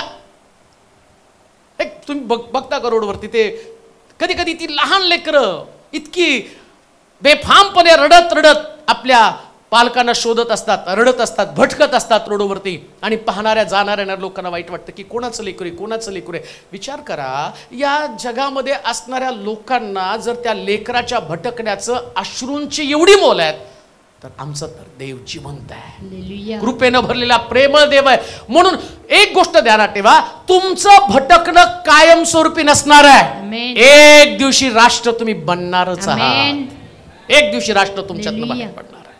आज तुम्ही भटकता, त्या कुठल्या स्पर्धा परीक्षा देत भटकता, भटका. अजून किती भटकायचं आहे? ही परीक्षा ती परीक्षा, 2 मार्काने गेली, 3 मार्काने गेली, 4 मार्काने गेली, असं होतच. काही काही लोक सांग, पालसाहेब किती दिवस अजून, 1 मार्काने गेलो, जवळ आलं तेवढ्यात 1 मार्काने गेलं, जाऊ दे ना. देवाला तुला अजून भटकवायचं असेल, तू पोलिसाची परीक्षा दिली, 1 मार्काने गेला, देवाला तुला कमिशनर बनवायचं असेल, तुला PSI बनवायचं असेल, मग तू आम्ही म्हणतो पोलीस पोलीस पोलीस, काय रे काय पोलीस पोलीस करतो? थोडस भटक ना. भटकून जर देवाने तुला एवढी मोठी पोस्ट दिली, तू विचार केला मी तिरकी टोपी घालणार आहे, देवाला तुला गोल टोपी द्यायची असेल, तुला भटकाव तर लागेलच का नाही? तुम्ही कुठं क्लार्कची परीक्षा दिली आणि म्हटलं 2 मार्काने क्लार्क गेलं, अरे क्लार्क नाही, तुला कलेक्टर बनवायचं असेल. आमेन म्हणा ना. 5,000ची नोकरी, तो इंटरव्ह्यूला गेलो, सगळं झालं, अजून कॉल यायला तयार नाही. माझ्याकडे ते कितीतरी असतं, पाळक साहेब ते म्हटले तुम्हाला बोलवतो, त्याने गुंडाळलं तुम्हाला कॉल करतो, अजून कॉल आला नाही. काळजी करू नका, परमेश्वर तुम्हाला आज जर भटकवत असेल तर उद्या तुमच्याकडे 100% आशीर्वाद असणार, 100%. भटकण्याबद्दल कुरकुर करू नका, त्याला वाईट वाटून घेऊ नको. त्यानं त्याला भटकवलं, का भटकला? कारण आधार, काही आशीर्वाद मिळण्यापूर्वी भरपूर भटकावं लागतं. काही आशीर्वाद मिळण्यापूर्वी भरपूर भटकावं लागतं. बोला की, भरपूर भटकावं. तुम्ही म्हणा, काही आशीर्वाद मिळण्यापूर्वी भरपूर भटकावं लागतं. आता पोपटासारखं बोलायला घरी जाऊन तेच करणार आहेत. आता अगदी पोपट बोलल्या, काही आशीर्वाद मिळण्यापूर्वी भरपूर भटकावं लागतं आणि भटकायचा समय असल्यावर बोंबलायला लागतं. कोणते आशीर्वाद तुमच्याकडे असे येणार नाही, देव भटकावतो जास्त. आणि अजून एक गोष्ट तुम्हाला सांगतो, देवाचं भटकवणं साधं सुद्धा नसतं. बैरशेबेच्या रानामध्ये तो, ऐका बरं का काय सांगतो मी तुम्हाला, याला बैरशेबेच्या रानामध्ये भटकवलं इश्माएलाला. इश्माएल ते भटकत असताना त्याला कळत होतं इथं पेट्रोलचे खाणी आहेत. उगाच नाही भटकवलं त्याला. भटक म्हटलं इकडं तिकडं का? याच्यापासून मोठं राष्ट्र नाही. अरे राष्ट्र असंच नाही निर्माण करणार, तू तिथं भटक. आणि भटकता इस्माईल म्हटलं असेल अरे इथं काहीतरी या त्याच्या आई बरोबर भटकताना. आणि लक्षात आलं त्याच्या खरा खजिना तर इथं आहे. तुमचं भटकणं हा तुमचा खजिना आहे. जिथं तुम्हाला भटकवतो तिथं तुमच्यासाठी देवानं आशीर्वाद ठेवलेले, आणि ते आशीर्वाद एक दिवस तुमच्या जीवनामध्ये येणार आहे. एक दिवस येणार. येणार म्हणजे येणार. आणि एवढे भारी येतील ना सगळे लोक तुमच्याकडे पेट्रोल द्या, पेट्रोल द्या. आणि तुमच्या मर्जीने तुम्ही विकायचं किती पाहिजे तेवढं.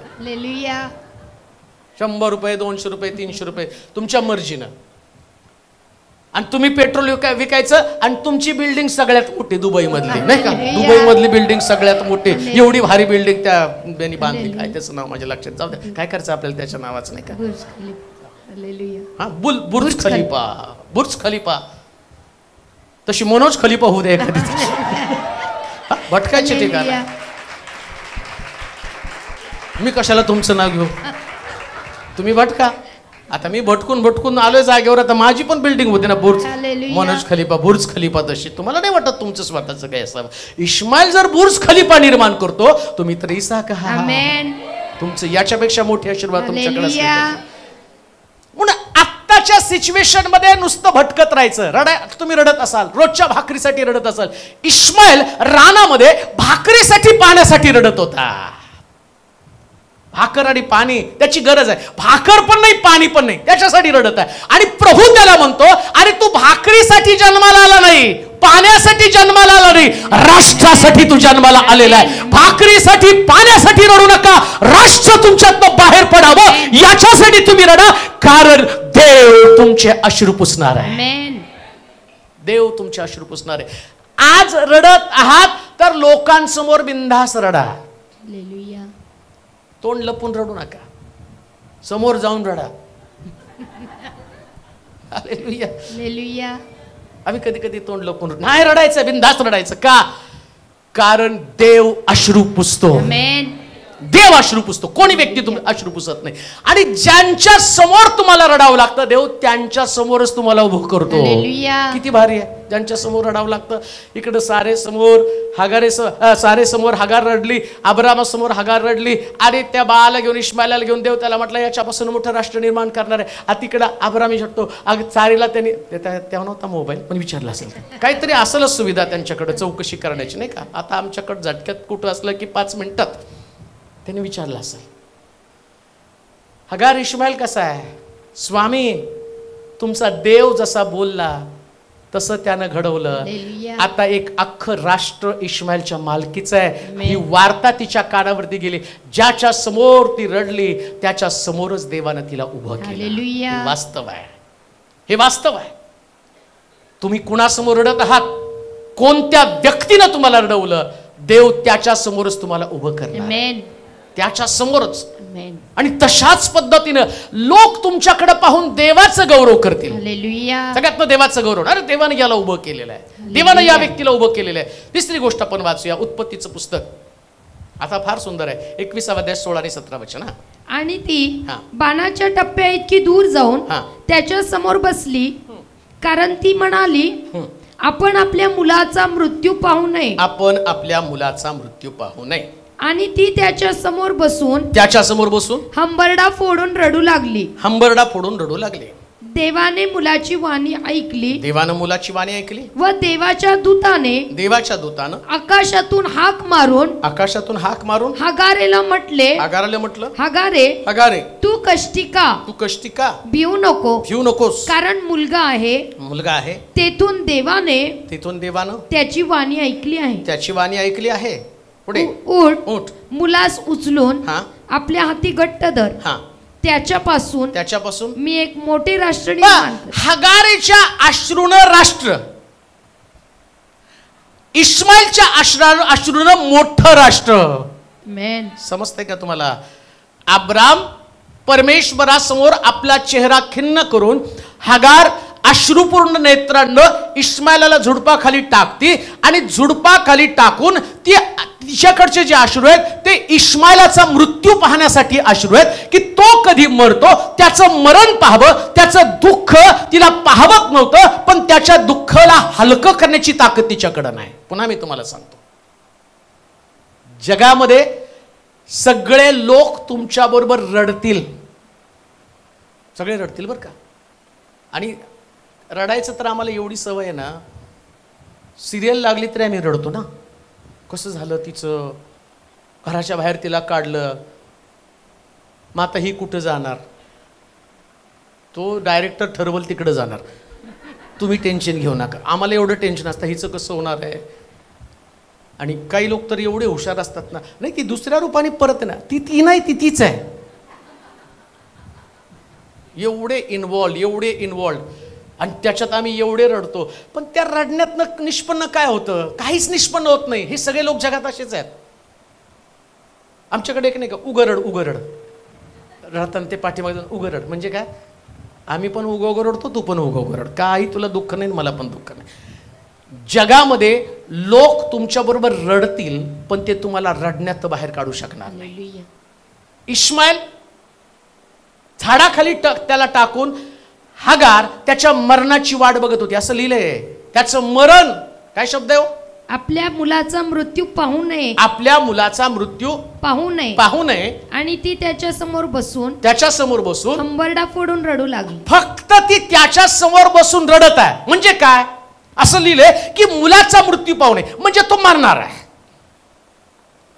आता ती त्याच्या मरणाची वाट बघते. म्हणजे काय, हा मुलगा मेला तर माझी वाट मोकळी झाली. आता मी काय करते, दुसरं कुठेतरी जाऊन काम शोधते. माझ्या मुलाला घेऊन मी काम करू शकत नाही. आता माझा मुलगा मेला तर माझ्या एकटीचं पोट मी कुठं पण भरेल. हेच थिंकिंग आहे. का नाही ती त्याच्याबरोबर मरत, का नाही तिला वाटत आपण दोघं पण मरू, का दोघं पण बसून मरणाचा विचार करत नाही. लक्षात ठेवा, जगातली प्रत्येक व्यक्ती हाच स्वभाव घेऊन जगत असते. प्रत्येक व्यक्ती.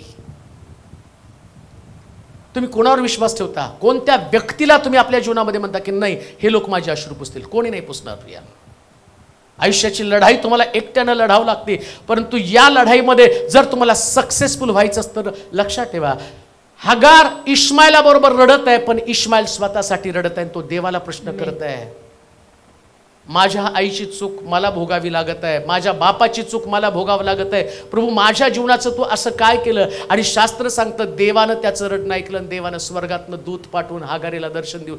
कधी कधी मी त्या गोष्टीचा विचार करतो, इस्माईलाचं रडणं देवानं ऐकलं आणि स्वर्गातल्या दूताला म्हटला ताबडतोब जा. हालेलुया.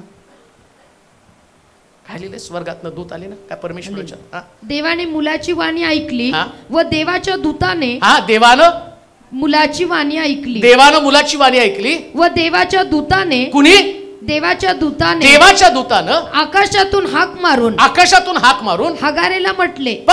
म्हणजे इस्माईल रडताना देवानं वाणी ऐकली आणि दूताला सांगितलं, अरे तो मुलगा रडत आहे, ताबडतोब उत्तर घेऊन जा. हालेलुया. कोण अश्रू पुसतंय. जेव्हा तुम्ही रडताना तुमचे अश्रू साधे नसतात, ते अश्रू देवाला स्वर्गामध्ये विचार करण्यासाठी भाग पाडत असतात. कोणा व्यक्तीचे अश्रू देव वाया जाऊ देत नाही, कोणा व्यक्तीचे अश्रू वाया जाऊ देत नाही. म्हणून एवढं पण हातबल स्वतःला करून घेऊ नका. तुम्हाला असं वाटतं की पुढं काय, इस्माईल कदाचित म्हणत असेल आता पुढं माझं भविष्य काय, पुढं प्रभू काय करणार आहे, मी काय माझ्यासमोर वाढवून ठेवलंय. तो परमेश्वर म्हणतो इस्माईलाला सांग, तू झुडपाखाली, फार सुंदर केलं तिने काम, तिने काय नाही केलं तर झुडपाखाली त्याला टाकून दिलं. आणि ते झुडूप तर प्रभू येशू ख्रिस्त आहे बरं का. डोंगरावरती मोशे पाहतो ना, त्या जळत्या झुडपातनं परमेश्वर त्याच्याशी बोलला. आता पहिल्यांदा इथं झुडूप होतं आणि त्या झुडपाखाली आम्ही पाहतो त्यानं त्या असणाऱ्या इस्माईलाला हगारीनं टाकलं आणि इस्माईल झुडपातनं रडत आहे, झुडपामधनं रडत आहे. आणि झुडपातला आवाज स्वर्गातल्या देवानं ऐकला आणि देवानं दूताला पाठवून सांगितलं, सारेला हगारीला उत्तर दे. आणि त्यानं उत्तर काय दिलं हागारीला तो सांगतो, इश्माएलाची वाणी देवानं ऐकली, त्याची अश्रू देवानं पाहिले आणि देव त्याला आता म्हणत होता, ज्यास अब्राम दुःखी झाला, अब्राम भावनिक झाला, त्यास म्हटलं मी राष्ट्र निर्माण करेल, पण इश्माएल रडला तर तो म्हटलं मी मोठं राष्ट्र निर्माण करेल. लक्षात ठेवा, ही तुमच्या अश्रूंची ताकद आहे. जेव्हा तुम्ही देवासमोर रडता, परमेश्वरासमोर अश्रू घालतात, तुमचं साधारण जीवन मोठं आशीर्वादाचं जीवन बनलं जातं. मोठे आशीर्वाद तुमच्या जीवनामध्ये येतात. म्हणून लक्षात ठेवा, परमेश्वरासमोर येताना तुमच्या इमोशन्स कंट्रोल करू नका. कधीच नाही तुमच्या इमोशन्स कंट्रोल करायचे. लोकांना काय वाटतं याच्यापेक्षा देव फार सेन्सिटिव्ह आहे. फार सेन्सिटिव्ह आहे देव. प्रेमाच्या बाबतीमध्ये तसा, रागाच्या बाबतीमध्ये तसा, उपकार करण्याच्या बाबतीमध्ये तसा. मी परवा कुणाशी तरी बोलत होतो, ते बोलता बोलता म्हटलं, अब्राम, इसाक, याकोब यांचा देव नाही, मला वाटतं ऑगस्टिन ब्रदरच्या घरामध्ये वचन सांगताना म्हटलं, देवाच्या अंतःकरणामध्ये जे लोक जागा निर्माण करतात ना, त्यांना देव सगळं प्रेम वाटून टाकतो. एक वचन वाचलं त्याच्यामध्ये म्हटलं की देवाच्या मनामध्ये खूप प्रेम भरलेलं आहे, खूप प्रेम. आता ते प्रेम कोणाला तरी वाटायचं असतं. सगळ्या पृथ्वी तलावरती तो शोधत असतो, कोणाला द्यायचं, कोणाला. आता प्रेम म्हणजे नेमकं बक्षीस आहे बरं का, नाही का. प्रेमामध्ये सगळं गिफ्ट दिली जातात. बैजूला देतात तिचा नवरा किती 85,000 किती साडे दिले. ऐकलास वार्ता मी काहीतरी, किती किती बापरे, किती कुठून मिळाला तुला नवरा एवढा भारी? 1 लाखाची 1 लाखाच्या साड्या आणि हिऱ्याची अंगठी.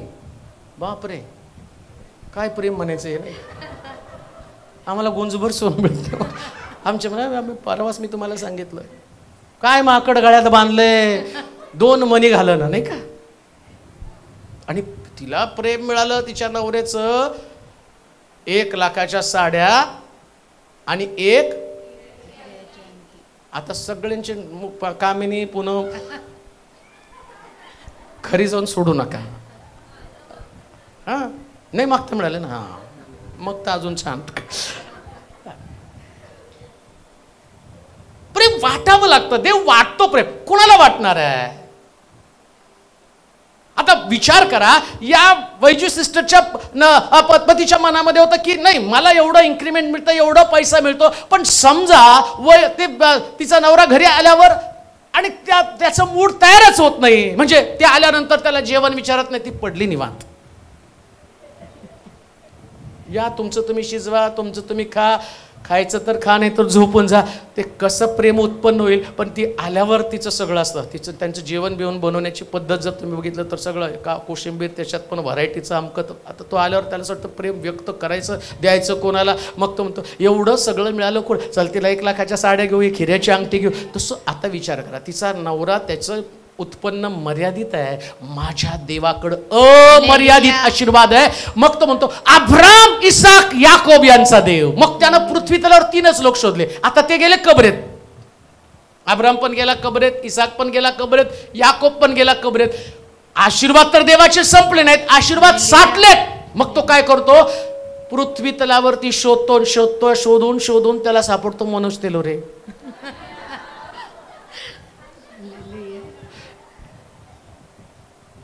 मग त्याला प्रश्न पडतो की आशीर्वाद द्यायचे कोणाला? तर मी तिकडे राखून असते. मी रोज उठल्यावर देवा देवा देवा देवा देवा तू खूप छान आहे, तू उठल्यापासून देवाला तू खूप छान आहे, तू खूप सुंदर आहे, देवा तू असं, देवा तू तसं.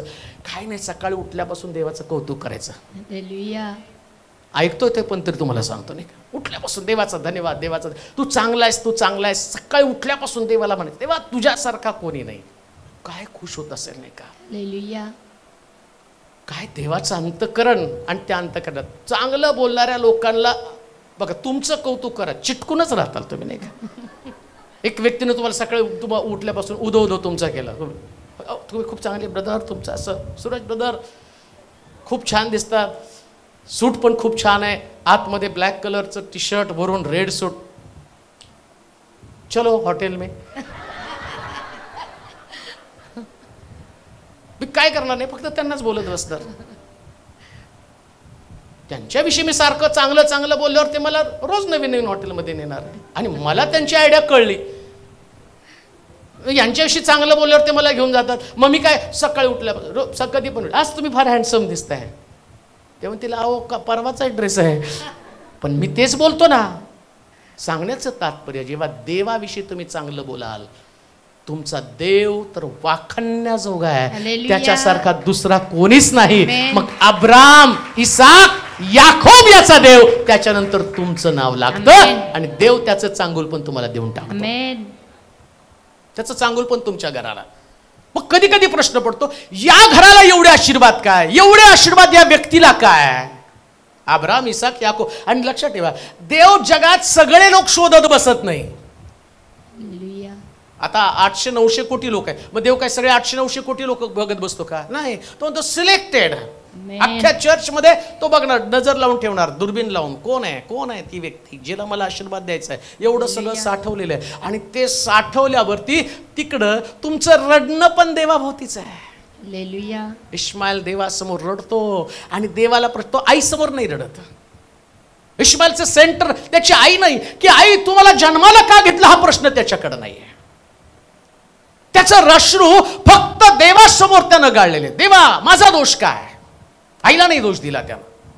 माझ्या आईने मला झुडपाखाली टाकलं, मरायला सोडलं. हा लक्षात ठेवा, जगताना कोणाला दोष देऊन जगू नका, देवाला प्रश्न करा. आणि एक गोष्ट ध्यानात ठेवा, देव तुमच्या प्रश्नाचं उत्तर देताना नुसतं उत्तर देत नाही, तर राष्ट्रापासून मोठ्या राष्ट्राचा आशीर्वाद, हे तुमचं उत्तर आहे. त्यानं देवाला प्रश्न केला, देवा का मी रानात मरणार, झुडपाखाली मरायला पडलेलो आहे? त्याचं उत्तर त्यानं दिलं, अरे आता माझी भूमिका बदलली. अब्रामाला मी बोललो होतो राष्ट्राचा आशीर्वाद, पण तुझ्या अश्रूंनी मला एवढं आतमध्ये बदलून टाकलं की आता तुला नुसतं राष्ट्र नाही तर मोठं राष्ट्र बनवणार. देवच तुमच्या अश्रूची किंमत जाणतो. म्हणून कधी कधी रडणं पण चांगलं असतं. जाहिरातीत नाही का, दाग लग्न अच्छा आहे, 10 रुपये. कुठंतरी त्याच्या खाली ते बटाट्याच्या गाडी खाली पडली, पोरगं गेलं 10 रुपये काढण्यासाठी येलो आणि ते सगळं अंग फक्त ते डिटर्जंट काय पावडर घ्या आणि घासा आणि तुमचं दाग निघून जात. कुठला निघतोय? आमच्या बन्यान सगळे त्या रोज पाणी मारून मारून ते आमचे म्हणजे अरे का आम्हाला गौंडी कामाला आहे का पाणी काय पाणी सगळं आणून डाग निघत नसतात. पण डाग लगना अच्छा है क्योंकि उनका खब ज्यादा होता है ना. कधी कधी रडावं लागतं, पण रडल्यानंतर मोठे आशीर्वाद येतात. एक गोष्ट ध्यानात ठेवा, तुमच्या रडण्याची किंमत फक्त देवच जाणतो.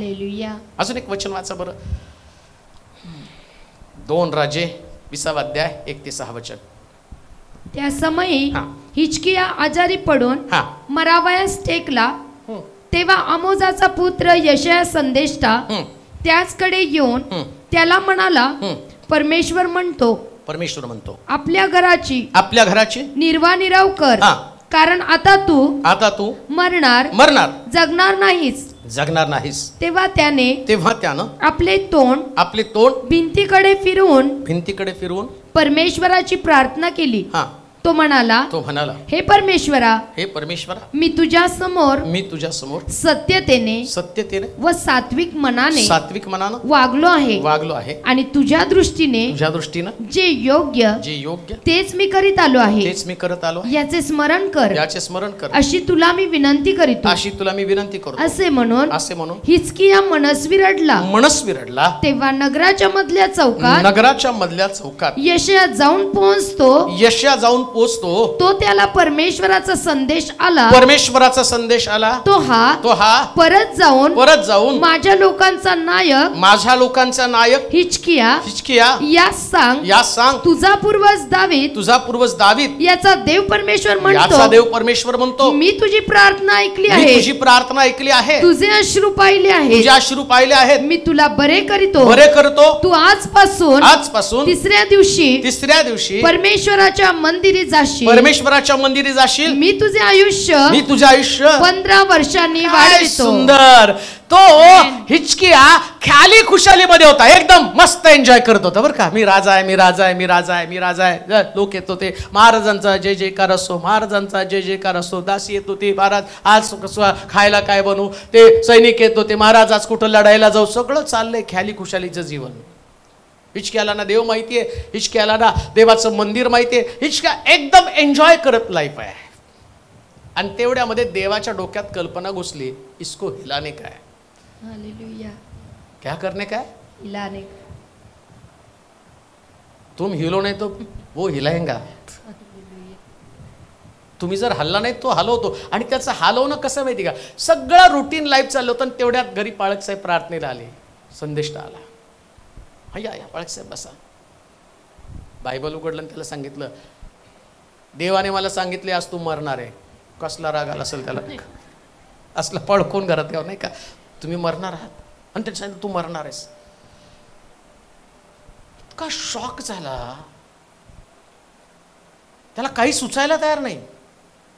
मी तुम्हाला का सगळं सांगतो माहिती का, मरण येताना राजा, ज्ञानी, श्रीमंत, गरीब, धार्मिक, पापी या कुठल्याच व्यक्तीचा विचार करत नाही. ना श्रीमंतीचा, ना गरिबीचा, ना ज्ञानाचा, कुठल्याच गोष्टीचा विचार करत नाही. राजाचा सुद्धा त्याने विचार केला नाही. राजासमोर मरण येऊन थांबलं. ऐका बरं मी तुम्हाला काय बोलतो. त्या दिवशी राजा आजारी पडला, कारण तो आजारी पडलाय बरं का. कारण त्या हिचक्याला मग त्या संदेष्टाने आलं, त्याच्यावर अंजिराच्या पानाची चांदकी लावली, मग तो बरा झाला असं लिहिलेलं आहे. पण तो आजारी पडला. आता आजारी पडल्यावरती तिथं देवानं सांगितलं की तू मरणार. मरणार आहे म्हटल्याबरोबर हा रडायला त्यानं सुरुवात केली. अजून एक गोष्ट मी तुम्हाला सांगतो, काही वेळेस काही आजार तुम्हाला डिक्लेअर केल्यानंतर लगेच स्वीकारू पण नका. आम्ही मरतो कशाने माहिती का, स्वीकारल्यामुळं मरतो. काल मागच्या आठवड्यात मी तुम्हाला साक्ष सांगितली की एक अंकल जे परमेश्वराचं वचन ऐकत होते, डॉक्टरने त्यांना सांगितलं की 2 महिन्यात ते जाणार आहेत, 2 ते 3 महिन्यामध्ये मरणार आहे ते. आणि मग त्या मुलांनी पण घरी आणलं. डॉक्टरने सांगितलं की आता त्यांना घरी न्या, उपचार यांच्यावरती नाही, सगळं संपलेलं आहे, घरी जेवढे राहतील तेवढे राहू द्या. पण त्या मुलाला ते सांगत होते देवाचं वचन ऐकत जा, देवाचं वचन ऐकत जा. आणि ते देवाचं वचन, त्या मुलांना वचन ऐकण्याची सवय लागेपर्यंत देवाने त्यांना ठेवलं. 3 वर्ष, 2 महिन्यांनी मरणार होते, 3 वर्ष राहिले. आणि मग ते म्हटलं की आमच्या वडिलांना डॉक्टरने औषधानं वाचवलं नाही, पण आम्ही आश्चर्यचकित झालो. जे 3 महिन्यात 2 महिन्यात मरणार होते, देवाने त्यांना 3 वर्ष टिकवून ठेवलं. का माहिती का, कधी कधी देव त्याची ताकद आम्हाला दाखवत असतो. त्या व्यक्तीनं स्वीकारलं नाही मरण. हिचकिया पण म्हटलं नाही आता प्रभू बोलला म्हणजे मी मरणार आहे, फायनल आहे. ऐका का तुम्हाला सांगतो, कधी कधी डॉक्टर तुम्हाला सगळं नकारात्मक, तुम्ही मरणार आहात, तुम्ही मरणार आहात, डिक्लेअर करा, नातेवाईकांना बोलवून घ्या. आणि नातेवाईक पण गोळका करून येतात. काय गेलो तर वाटेत कळलं हवं आम्हाला, आता जातो 2-3 दिवस थांबलोय, आता एवढे दिवस नाही थांबणार, काय झालं तर कळवा. गेले नातेवाईक निघून. तिकडं खड्ड्यावाल्याला पण सांगितलंय तयारीत राहा. तर तो खड्ड्यावाला पण विचारतो कुठं नाही पुरायचं. ते आमचे नातेवाईक त्याच्या बाजूला, दुसरीकडनं का बरं का, जसं काय ते कब्जाची जागा. सगळं तयार, एकदम सगळ्यांनी स्वीकारलं मरण. हिचकिया तसा नव्हता. हिचकियानं काय केलं, तो गेला आणि परमेश्वरासमोर अश्रू गाळले. आणि बायबल काय सांगतं माहिती का, त्यानं आपल्या मरणाची वार्ता स्वीकारली नाही, तर त्यानं प्रभूला शरण केला. आज हीच गोष्ट मी तुम्हाला सांगते, काही आजार तुमच्या शरीरात असतील आणि ते बरे पण होणारे नसतील, तरी सुद्धा आजच्या वचनानं मी तुम्हाला सांत्वन देऊ इच्छितो की जर तुम्ही त्याच्या समोर अश्रू गाळले तर 1-2 वर्ष नव्हे, हिचक्याचं आयुष्य देवानं 15 वर्षानं वाढवलं. 15 वर्षानं वाढवलं. जेव्हा आजार तुम्हाला निराश करतात त्यावेळेस मेडिसिननी तुम्ही बरं होणार नाही, पण अश्रूंनी 100% प्रभू काम करणार आहे. आणि हिचक्याचं मेडिसिन काय, त्यानं परमेश्वरासमोर अश्रू गाळले. आणि देवानं अश्रू गाळताना एक वाक्य त्याला बोलला. काय वाक्य होते, आजपासून मी तुझे आयुष्य 15 वर्षांनी वाढवतो, तू आजपासून 3ऱ्या दिवशी परमेश्वराच्या मंदिरी जाशील. म्हणजे आयुष्य वाढण्यासाठी कुठं जावं लागेल, परमेश्वराच्या मंदिर. कुठं जावं लागेल? परमेश्वराच्या मंदिर. हा, ते काय आमेन. पोस्टाने पाठवली नाही जाणार प्रार्थना. पाळक साहेब तुम्ही व्हॉट्सअपवर प्रार्थना करा, तुम्ही बरेच व्हिडिओ कॉलवरती व्हिडिओ कॉलवरती करा, नाही तर फोनमध्ये घुसून करू, नाही तर अजून सॅटेलाइटने तुमच्या घरात पोचून बरं होणार नाही. तुम्हाला देवाच्या मंदिरातच यावं लागेल. जेव्हा देवाच्या मंदिरात तुम्ही याल असाधारण चमत्कार घडणारच आहे. आणि इथं आल्यावर अश्रू गाळा. आमेन. ही ताकद आहे देवाच्या वचनाची. तो देवाच्या मंदिरामध्ये गेला. म्हणून मी तुम्हाला सांगतो, ठाण्यावरून आले, पुण्यावरून आले, पुन्हा अजून कुठून आले, नांदेड वरून आले, अजून कुठून पण आले ना सर. जेव्हा तुम्ही याल, कोणीतरी आज आले, अजून मला वाटतं दौंडचं पण कोणीतरी आले, त्यांनी सांगितलं की कोणी माहित नाही, हां, तर त्यांनी पण सांगितलं त्यांच्या मुलासाठी काहीतरी प्रार्थना करायला सांगितलं की त्याला चांगल्या पगाराची नोकरी लागावी. तर ते म्हटले गेल्यावर इथून प्रार्थना करून आम्ही गेलो तर आमच्या अपेक्षेच्या तिप्पट पगाराची नोकरी त्याला लागली. का? कारण परमेश्वराच्या मंदिरातली ती ताकद आहे. परमेश्वराच्या मंदिरातली ती ताकद आहे. तुम्ही या. आणि जेव्हा तुम्ही परमेश्वराच्या, हिचक्याला म्हटला असाधारण न बरा होणारा, मृत्यूकडे नेणारा आजार तुझ्याकडे आहे, पण तू रडलास ना. रडलास का नाही? तू रडण्याची ताकद आहे. जेव्हा तुम्ही देवासमोर रडताना, डॉक्टर समोर रडला तरी डॉक्टर फक्त आहे तेवढं समाधानाने जगा. आणि डॉक्टर काय सांगतात माहिती का? काय लागेल त्यांना खायला द्या, जेवढे दिवस आहे सुखा समाधानाने राहू द्या, त्यांना काय आवडतं तसं त्यांना द्या, काय त्यांना बघायचं बघू द्या, नातेवाईकांना जमा करा. हे सगळं तुमची मरण्याची तयारी करते. देवाचं वचन आलं होतं, काय नाही, तू जगणार आहे, मंदिरात जाणार आहे, हे देवाचं काम आहे. तू जाणार आहे, वरणार नाही, 15 वर्ष वाढवतो, मंदिरात जाऊन तू माझी उपासना करशील. लक्षात ठेवा, सगळ्यात उत्तम मेडिसिन देवाचं मंदिर आहे. बाकी कोणतंच ठिकाण नाही. देवाचं मंदिर. इथं किती भले भले आलेले बरे होऊन जातात. बरे बरे बरं का. मी 27 वर्ष इथं आहे. एक रविवार तुम्हाला आठवतं का मी बरं नाही, मी घरी बसलो उपदेश केला नाही? आठवतं? एक रविवार बाबा एवढ्या वर्षात तर कुठंतरी सलाईन लावलंय, पडलंय, बाळासाहेब डोळे पांढरे करून बसलेत आणि तिकडून सांगतात देवबापाची प्रीती, प्रभू येशू ख्रिस्ताची कृपा, परमेश्वराची सहभागिता. नाही हो का? सगळ्या आजाराचं निवारण इथंच देवाच्या मंदिरामध्ये आहे. म्हणून इथं अश्रू गाळले की संपलं. इथं गाळा, अश्रू गाळा देवाच्या मंदिरामध्ये. आणि लक्षात ठेवा, इथं रडणारा व्यक्ती हसत हसत घरी जातो. आज तुम्ही रडत आहात नाही का? तो म्हटलं ते गाणं कुठलं, ते का काय गाणं?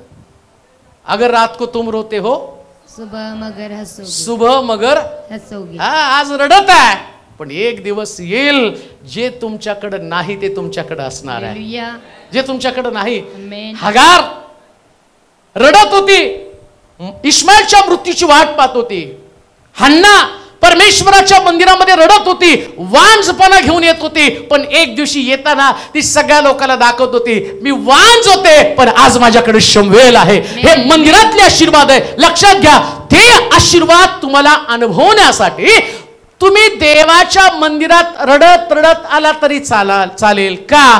रडणारे लोकच तुम्हाला हसताना पाहतील. शेवटची गोष्ट वाचून ते पण मला संपवणं गरजेचं. प्रकटीकरणाचं पुस्तक 7वा अध्याय 13 ते 17 वचन फार सुंदर आहे. मला सेवक लोक सेवा करतात त्यांच्यासाठी पण सांगणं गरजेचं आहे. पुष्कळ सेवक लोक सेवा करते, फार कठीण सेवा करत आहे.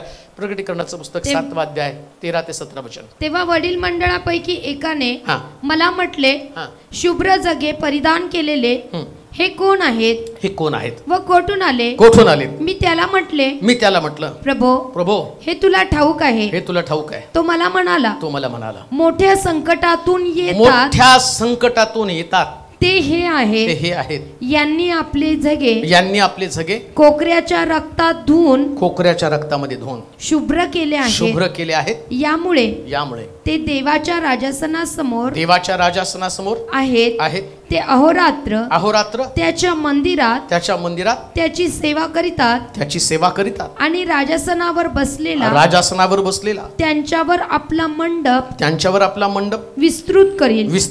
ते यापुढे भुकेले असे होणार नाहीत व ताणलेही होणार नाहीत. त्यास सूर्य किंवा कोणतीही उष्णता बाधणार नाही. कारण राजासनापुढे मध्यभागी असलेला कोकरा मध्यभागी असलेला कोकरा त्यांचा मेंढपाळ होईल, त्यांचा मेंढपाळ होईल, व तो त्यांना जीवनाच्या पाण्याच्या जीवनाच्या पाण्याच्या झऱ्याच्या जवळ नेईल आणि देव त्यांच्या डोळ्याचे सर्व अश्रू पुसून टाकेल. आता सेवकांना सुद्धा तो सांगत आहे, सेवकांना पण बरं का. प्रभूची सेवा करणं ही गोष्ट साधी गोष्ट नाहीये. असं लिहिलंय, राजासनाच्या मध्यभागी बसलेला देवाचा कोकरा तिथून या पृथ्वी तलावर मंदिरामध्ये सेवा करणाऱ्या सेवकांच्या अश्रूंकडे तो आता पाहत आहे.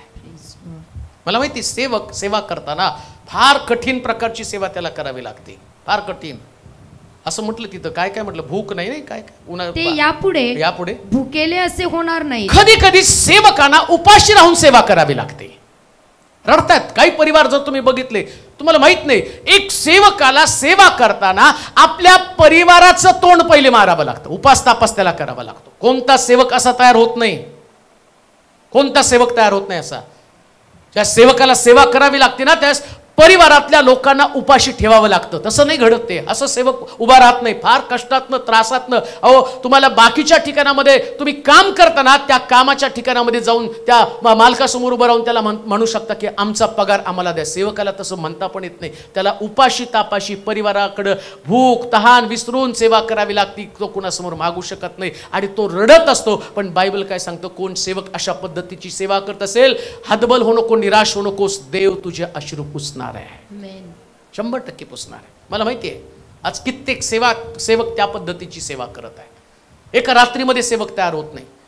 घराघरामध्ये जावं लागतं. लोक गरीब असतात, कष्टी असतात. जसं आम्ही पाहतो एलियाला त्या विधवेच्या घरामध्ये पाहतो, तर शेवटची भाकर आहे ती खाणार आहे, तिचा मुलगा खाणार आणि मरून जाणार आहे. अशी कठीण परिस्थिती त्या बाईच्या घरामध्ये. आणि एलिया तिला काय भाकर मागणार, त्याचं काय भागणार आहे. पण तरी प्रभू त्याच्याकडे तिला पाठवतो आणि सांगतो, जा, त्या बाईची परिस्थिती मला बदलायची. सेवकानं सेवा करताना त्याला फार कष्टाला तोंड द्यावं लागतं. नुसतंच भुके संबंधानं म्हटलं नाही, काय म्हटलं वाचावर, व ताणलेली होणार नाही, त्या सूर्य किंवा कोणतीही उष्णता. सेवकाला सेवा करताना सेवकांनो, मला माहितीये उन्हात तानामध्ये तुम्ही त्या उन्हाचा त्रास सहन करत सेवा करत आहात. मी स्वतः ती सेवा केली त्या सोलापूरमध्ये आल्यावरती. भर दुपारी 2-2 वाजता मी लोकांच्या घरामध्ये चालत फिरलेले सोलापूरच्या उन्हामध्ये. असेच तुम्ही आलेले नाहीत, वैष्णव माहिती नाही का, अगदी स्टार्ट पासून ते होते सगळेजण. त्यांना माहिती आहे उन्हातानामध्ये ते पण फिरायचे माझ्याबरोबर. किती कटकष्टामध्ये कशा त्रासामध्ये फिरत होतो. का तर घराघरामध्ये जाऊन देवाचं वचन. कधी ऊन लागलं, चक्कर आली, कधी वाटलं नाही, पायातली चप्पल फाटली, कपडे नाहीत, कशाचा विचार केला नाही. आता बायबल काय सांगतं माहिती का, मी तुमचे अश्रू पुसणार आहे. जे लोक सेवक लोक माझी देवाचं वचन ऐकत आहे, मी तुमच्या समोर उभा आहे. एक दिवशी ऊन होतं, आता ऊन नाही. हे सेवकाचे अश्रू पुसणारा देव आहे. अश्रू पुसतो देव. आता नाही उन्हात फिरावं लागत. त्या काळी मी चालत फिरलो, आज देव मला 4 व्हीलर देत आहे, 4 व्हीलर मध्ये मी फिरत आहे. आणि माझा विश्वास आहे अजून सेवा केली तर देव विमान पण देईल. मी काय असंच कबरेत नाही जाणार 4 व्हीलर घेऊनच. काहीतरी मोठे प्लॅनिंग करणं, मोठ्या योजना आहे देवाच्या. आणि अश्रू देव पुसतो. तो असं म्हणत नाही आता तुम्ही उन्हातच मरा, उपाशीच तुम्ही मरा, नाही. एका ठिकाणामध्ये देव म्हणतो, रस्त्यामध्ये कमर कशात पैसे घेऊ नको आणि पायामध्ये वाहना घालू नको. आणि दुसरीकडे तो शिष्याना सांगतो, आता पायामध्ये वाहना घाल. पायामध्ये वाहना नाही, आता पायामध्ये वाहना घालायला सांगतो. म्हणजे जेव्हा सेवेला निघतो त्या सेवकाला त्रासातनं सेवा करावी लागते. त्याच्या खाली लिहिले अजून, किंवा कोणतीही उष्णता बाधणार नाही, कारण राजासनापुढे मध्यभागी असलेला कोकरा त्यांचा मेंढपाळ होईल, व तो त्यांना जीवनाच्या पाण्याच्या झऱ्याजवळ नेईल आणि देव त्यांच्या डोळ्यांचे सर्व अश्रू पुसून टाकेल. ज्या गोष्टीसाठी त्याला रडावं लागलं, सर्व अश्रू काही गोष्टीसाठी रडावं लागलेलं आहे. तुम्हाला माहित नाही, एक सेवक सेवा करताना तो कोणत्या गोष्टीसाठी. तुम्हाला तुमचं रडणं माहिती, कुठल्या सेवकाचं रडणं तुम्हाला माहिती आहे. मी जातो ना सेवा करायला, लोकांचे अश्रू मी पाहतो, मला माहिती किती स्ट्रगल करावं लागतं. आणि त्यांच्याशी बोलताना आज महाराष्ट्रात एवढ्या गावांमध्ये जावं लागतं, एवढ्या मंडळांमध्ये, एवढ्या सेवकांमध्ये जावं लागतं. देव असंच नेत नाही, काहीतरी सांत्वन आहे ना माझ्याकडं, काहीतरी अनुभव आहे ना माझ्याकडं, की जो अनुभव त्या सेवकांना एक प्रकारचं इन्स्पिरेशन देतो, की त्या सेवकाला प्रत्येक गोष्टीसाठी तो सगळे अश्रू ज्याच्यासाठी तो रडला, कपड्यासाठी रडला असेल. यास मला आठवतं मी MP मध्ये गेलो, त्याच तिकडचे पाळक लोक, सेवक लोक म्हणून सांगायला लागले, असली तर कपडे पाठवा, नाही तर आम्हाला कपडे घालायला सुद्धा ना, त्यांचा सण पण ते साजरा करू शकत. काही काही चर्चेसमध्ये जर तुम्ही सेवकांची अवस्था बघितली तर अतिशय भयानक अवस्था आहे, फार कठीण आहे. आणि ते रडतात. आणि आजच देव तुमचे अश्रू पुसणार या संबंधाने मी तुम्हाला बोलले, कशासाठी तुम्ही रडलेला आहात. काही लोकांचा अपमान झालेला आहे, अपमानितून त्यांना घराबाहेर काढलं जातं. मला सुद्धा आठवतं की मी पहिली प्रार्थना त्या सोरीगावला तिथे गेल्यावर त्या एक व्यक्ती आला आणि त्या व्यक्तीने मला हाताला धरून बाहेर काढला. तो म्हटला, चल इथं परत दिसला तर तुझं तंगड मोडून ठेवेल. आणि मग ती चालू प्रार्थना बंद करून मी बाहेर आलो. अजून मला आठवतं सिव्हिलच्या त्या अपार्टमेंटमध्ये तिथं पण एकदा प्रार्थनेला गेलो होतो. तिथं पण एक व्यक्ती आला आणि तो प्रार्थनेला बसला. प्रार्थना सुटल्यावर तो व्यक्ती आला आणि त्याने सांगितलं, खबरदार या भागामध्ये परत कधी फिरला तर याद राख, हे आमचे लोक आहेत, आमच्या लोकांमध्ये येऊन असलं काम तू करायचं नाही. तिथं पण आम्ही अपमानित झालो. मग काही सेवा नाही बंद केली, पण मला ते दिवस आठवतात ज्या व्यक्तीनं मला तिथून बाहेर काढलं. एक दिवशी त्याने मला कॉल करून सांगितलं, पाळक साहेब तुमच्या प्रार्थनेची मला गरज आहे, तुम्ही प्रार्थना करा, देव तुमचा वापर करत आहे, आता मला तुमची गरज आहे, तुम्ही माझ्यासाठी रदबदली करा, तुम्ही माझ्यासाठी प्रार्थना करा. का? कारण देव सेवकांचे अश्रू पुसतो, अश्रू पुसतो. किती अपमानित झाला, किती निंदा झाली, किती लोकांनी तुम्हाला टाकून झुकून बोललं, किती वाईट प्रकारे तुमच्याविषयी लोकांनी प्रचार केला, तरी घाबरू नका सेवकांनो. एक दिवशी देव तुमचे अश्रू पुसणार आहे आणि देव तुम्हाला उभं करणार आहे. सेवा करत राहा, सेवा करत राहा. हताश निराश व्हायचं नाही. सेवेमध्ये निराश हा शब्द कधीच येता कामा नये, कधीच नाही. रडा, एका कोपऱ्यामध्ये बसून देवाकडे रडा, देवाला म्हणा, प्रभू हे सगळं माझ्या समोर आहे. मला आठवतं एक सेवक, तो सेवा करताना पुण्यामधली ती गोष्ट आहे, आणि त्या सेवक, त्याची बायको आणि त्याची 2 लेकरं तो घेऊन आला होता. आणि मग त्याने मला सांगितलं की पाळक साहेब परिस्थिती अशी आहे, माझ्या या लेकराला दूध देऊ शकत नाही, बिस्किट या व्यक्तीने दिले, मी तिला पाण्यात बुडवून ते बिस्किट खायला होत आहे. इतका व्यथित झालो मी त्या दिवशी, इतका वाईट वाटलं मला. खरी जाऊन माझ्या जीवनाचा मी विचार करायला लागलो की जर सेवकांचं एवढी कठीण परिस्थिती, त्याने सेवा करायची कशी काय, की आपल्या लेकराला दूध देऊ शकत नाही आणि त्याचं ते बाळ, त्याचं ते लेकरू माझ्या समोर त्या लेकराला पाण्यामध्ये बिस्किट बुडवून तो चारत होता. किती कठीण परिस्थिती. अहो तुम्ही कुठंतरी मागू शकता आणि तुम्हाला कोणीतरी मदत करतं का, तर त्यांना आशा आहे की हे देतील परत. सेवकाच्या बाबतीमध्ये काय, आणि सेवक लोकांनो काळजी करू नका, राजासनाच्या मध्यभागी असणारा येशू पुन्हा एकदा तुमचे अश्रू पुसणार आहे. अश्रू पुसणार आहे. सेवा करणाऱ्याने घाबरू नये.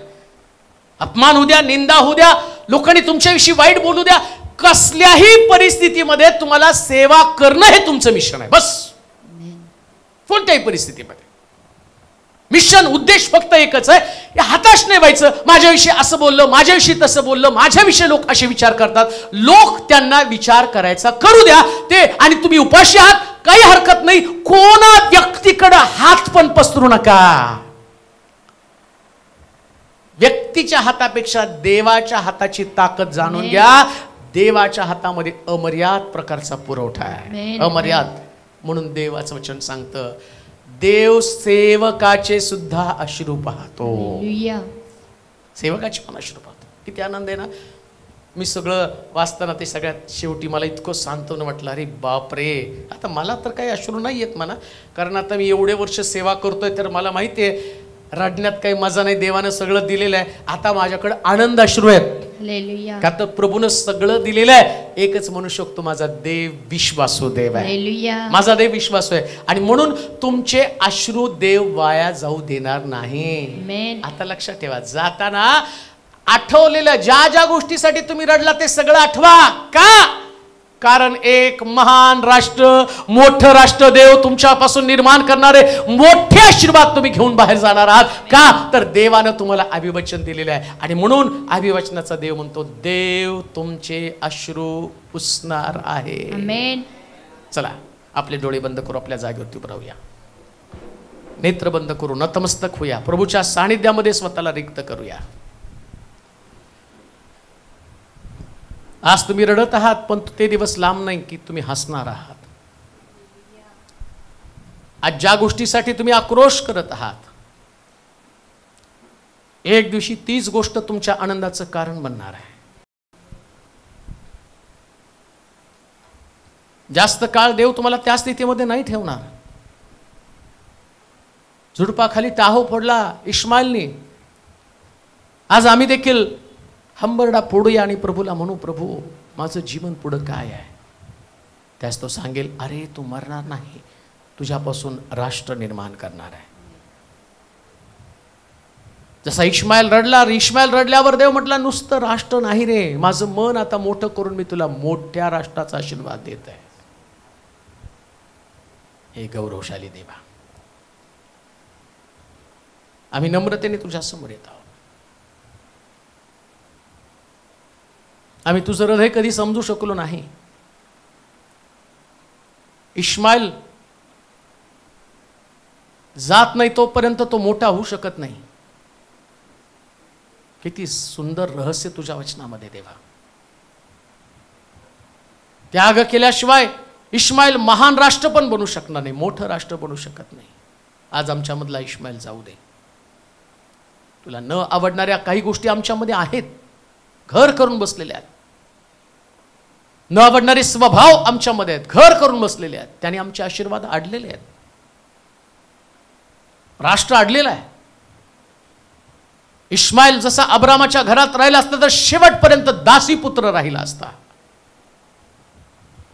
इश्माईल अब्रामाच्या घरातनं निघाला, तो राष्ट्र बनून बाहेर पडला. कधी कधी जिथं आम्ही राहतो, जो आमचा स्वभाव, त्या स्वभावामध्ये आम्ही राहतो दासी पुत्र, गुलामाचा पुत्र म्हणून आम्ही राहतो. पण स्वभावातनं बाहेर पडल्यावर मोठ्या राष्ट्राचे आशीर्वाद आम्हाला मिळतात.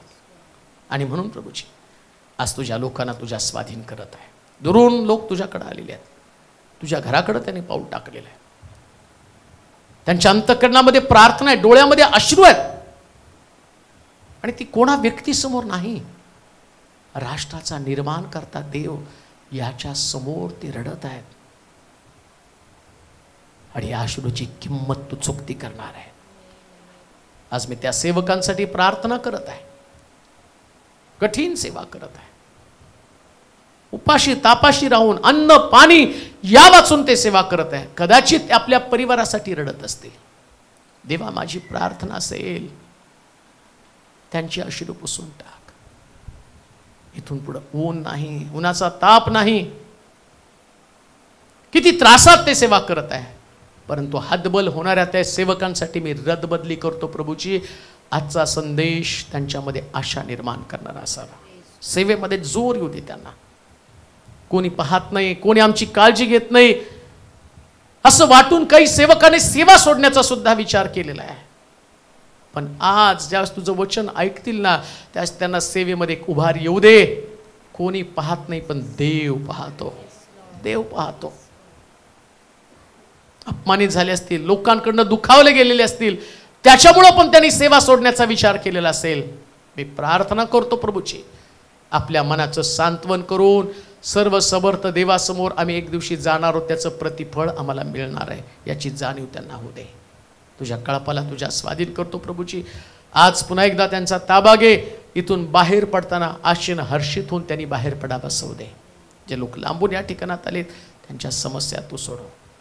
कामगार काम करत आहेत, त्यांना ज्ञान दे, बुद्धी दे, झपाट्यानं काम पूर्ण व्हावं आणि लवकरात लवकर हे सुंदर चर्च उभं राहावं, यासाठी कामगारांना ज्ञान दे, बुद्धी दे प्रभूजी, जेणेकरून या ठिकाणामधली उपासना आणि आराधना प्रभू एक सुंदर प्रकारे व्हावी, यासाठी सहाय्य कर माझ्या राजा.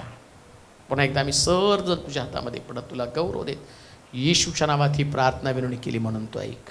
आमेन. आता दे बापाची प्रीती, प्रभू येशू ख्रिस्ताची कृपा, पवित्र आत्म्याची सहभागिता तुम्हा सर्वांबरोबर आता आणि सदा सकाळ राहावं. आमेन.